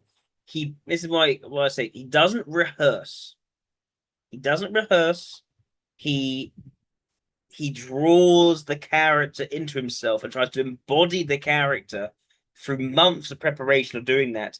And then when it comes to actually doing the lines, he just does it in instinct. That's what he does. He doesn't rehearse it. It's not a particular it's not practice makes perfect. He doesn't practice anything. He absorbs through osmosis and then he does it without practicing. That's the idea. That is an approach which is quite different to, say, you take an LSE. What an LSE do? Practice makes perfect. He's not doing that. He's not doing that. He is trying to connect almost spiritually to the character and come to embody them and then just act naturally and authentically in the way to that character. That's what Russell Crowe also do that. Must be predetermined. So therefore you mustn't have a plan about how you're going to play stuff. And I love that. It's like being buffeted by... Was it, sorry? Must be predetermined. So see, I'm... The more I watch this, the less convinced I am of EII. Yes, he has his private life. But this is sort of dedication to his craft. This is almost what Russell Crowe was doing. It's the dedication to his craft. It's better if no one knows anything about me and they only know my characters. It's that kind of idea rather than, oh no, I just have a day-to-day life and this is my... That seems to be... I mean, he does have that. He does have a wife. He does have kids. It's not that he doesn't. But that doesn't seem to be the key aspect here. It's the dedication to craft again, in the way that Russell Crowe did. It's that sort of the integrity of the craft and the philosophy of doing it. And for him, having these, really making it immersive and creating things where you're no longer in the real world anymore, you are in the story. It's all about that story. And finding the sort of the idea it could all collapse thrilling. There's nothing matter of fact about it. It's very quite emotive language he's using. It's just not intense language. It's sort of slightly floaty and sort of reflective. There's sort of a soulful expressiveness in his eyes, his communication as well. I'm not getting the sense that he's extroverted ethics ignoring. I'm not getting any sense of that from him. I think there's actually a very good and I think it is that masterful balance of extroverted ethics and introverted ethics to him. It's the extrovert sensation that's lacking. He seems like quite a soft soul, ultimately, but someone likes to be at the mercy and at the whim of the winds and the actions that people are taking, rather than someone who needs to keep things safe and secure in the day-to-day, which I think is that flexible but valued extrovert sensation. In 2013, in a breakout role as a leading man. 5 grams of protein, Baby Bell protein, ready for the gym. I'm leaning II thing. The next And I remember now on in store and on. I just remember again that determined. The first thing they noticed about him as a musician, he was determined. He had this sense of where he believed he wanted to go. I don't think it actually was set at that time because he actually abandoned music as well and went towards acting. But once he decided acting, it's all the way down acting. It's not the putting a pause to broaden his appeal like we saw Justin Timberlake. It is all the way down to refining the craft of acting, which is similar to what Russell Crowe does. Another sort of, I think this is a sort of beta introverted approach to acting. Is this kind of style seems to be the pattern here. Online. Here's another thing.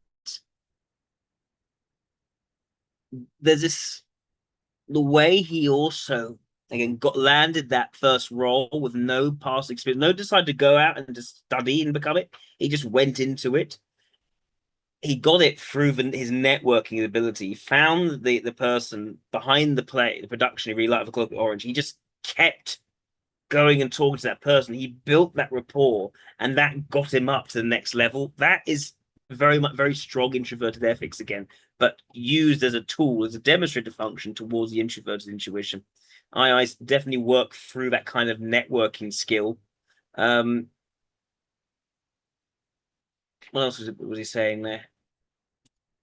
Oh, the actor. And that's nothing. It's not.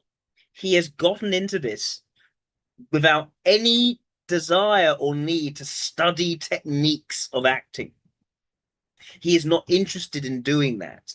An EII go down. Oh, I've got to study. I've got to learn how to do this. He's not doing that. There's no sign here that he is flexible in his logic. Instead, there's very much a sign that he has said, "This is my philosophy of doing." He's gone into with a philosophy, not a set of methods, but a philosophy. You build up this bank of embodying who you are from what you've integrated and taken into yourself over time, and you protect that craft in terms of what you do. And he said that's from him. That is from him. That is not someone who's looking to be taught. With an EII is with extroverted logic being a suggestive function. Meanwhile, what we see in terms of his face today comes across, he seems to be very likable, very much sort of animated in his eyes and his expressions, and very sort of almost hypnotic, diplomatic style. You can see the flexibility in his ethics. It doesn't strike me as contrarian at all. It sort of blends in quite well with the person he's talking to, a very sort of gentle, quite cheerful way. It's the logic that's actually the stubborn point here, and almost what I see is almost an absence of extroverted logic as a focus, or a need, or absence of a need even to kowtow to the expectations of extroverted logic. He is an untrained actor, but over 3 decades, he just picked it up and taking it in naturally and made sense of it naturally for himself, which I think more you see with extroverted logic vulnerable types, where instead it's their introverted logic is how they go through things. They simply take on experiences in the day-to-day or trends and memories over time, more IEI, and that becomes the natural thing they do without even thinking about it. And seeking to sort of embodying how it does without even thinking about it makes a lot more sense for introverted logic as a mobilizing function, where they're simply doing it and building up that more natural, unrehearsed, unthought about preparation. Without going over techniques and practicing it and then trying to tweak and improve it or any of that sort of stuff that extroverted logic is normally about. It just becomes natural and organic to him. And yet SEIs will do this in their work. They'll just, by getting used to things in their comfort zone, just do things a certain way. IIs expect to do it more conceptually, which he is quite conceptual, but in that similar kind of way where extroverted logic is just short-circuited. It's not done. So yeah, I think IAI makes the most sense for Cillian Murphy looking through this. Do you have a question? That's another thing. Some of his choices of films, they do have a certain structural injustice aspect. He was in a Ken Loach film, right? The Wind That Shakes the Barley. This one also, it's about a structural injustice in Ireland. It's in a way, it's less about it's not that he doesn't understand character. He does. He's not deprioritizing character. He deeply understands that and brings that out. But he is interested in representing structural injustices in the films he promotes, rather than say personal initiative. Although Peaky Blinders, you may that's a good. But he didn't create Peaky Blinders in terms of the writing. He seemed to portray the character. But when he has more of a role, that he's interested in that sort of structural injustice, that's which we would expect more of an introverted, logic-y sort of type.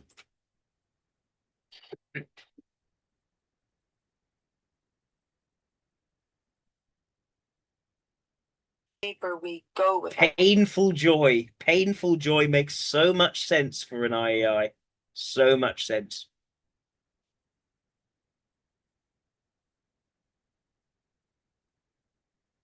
That's an interesting observation, Marty. It's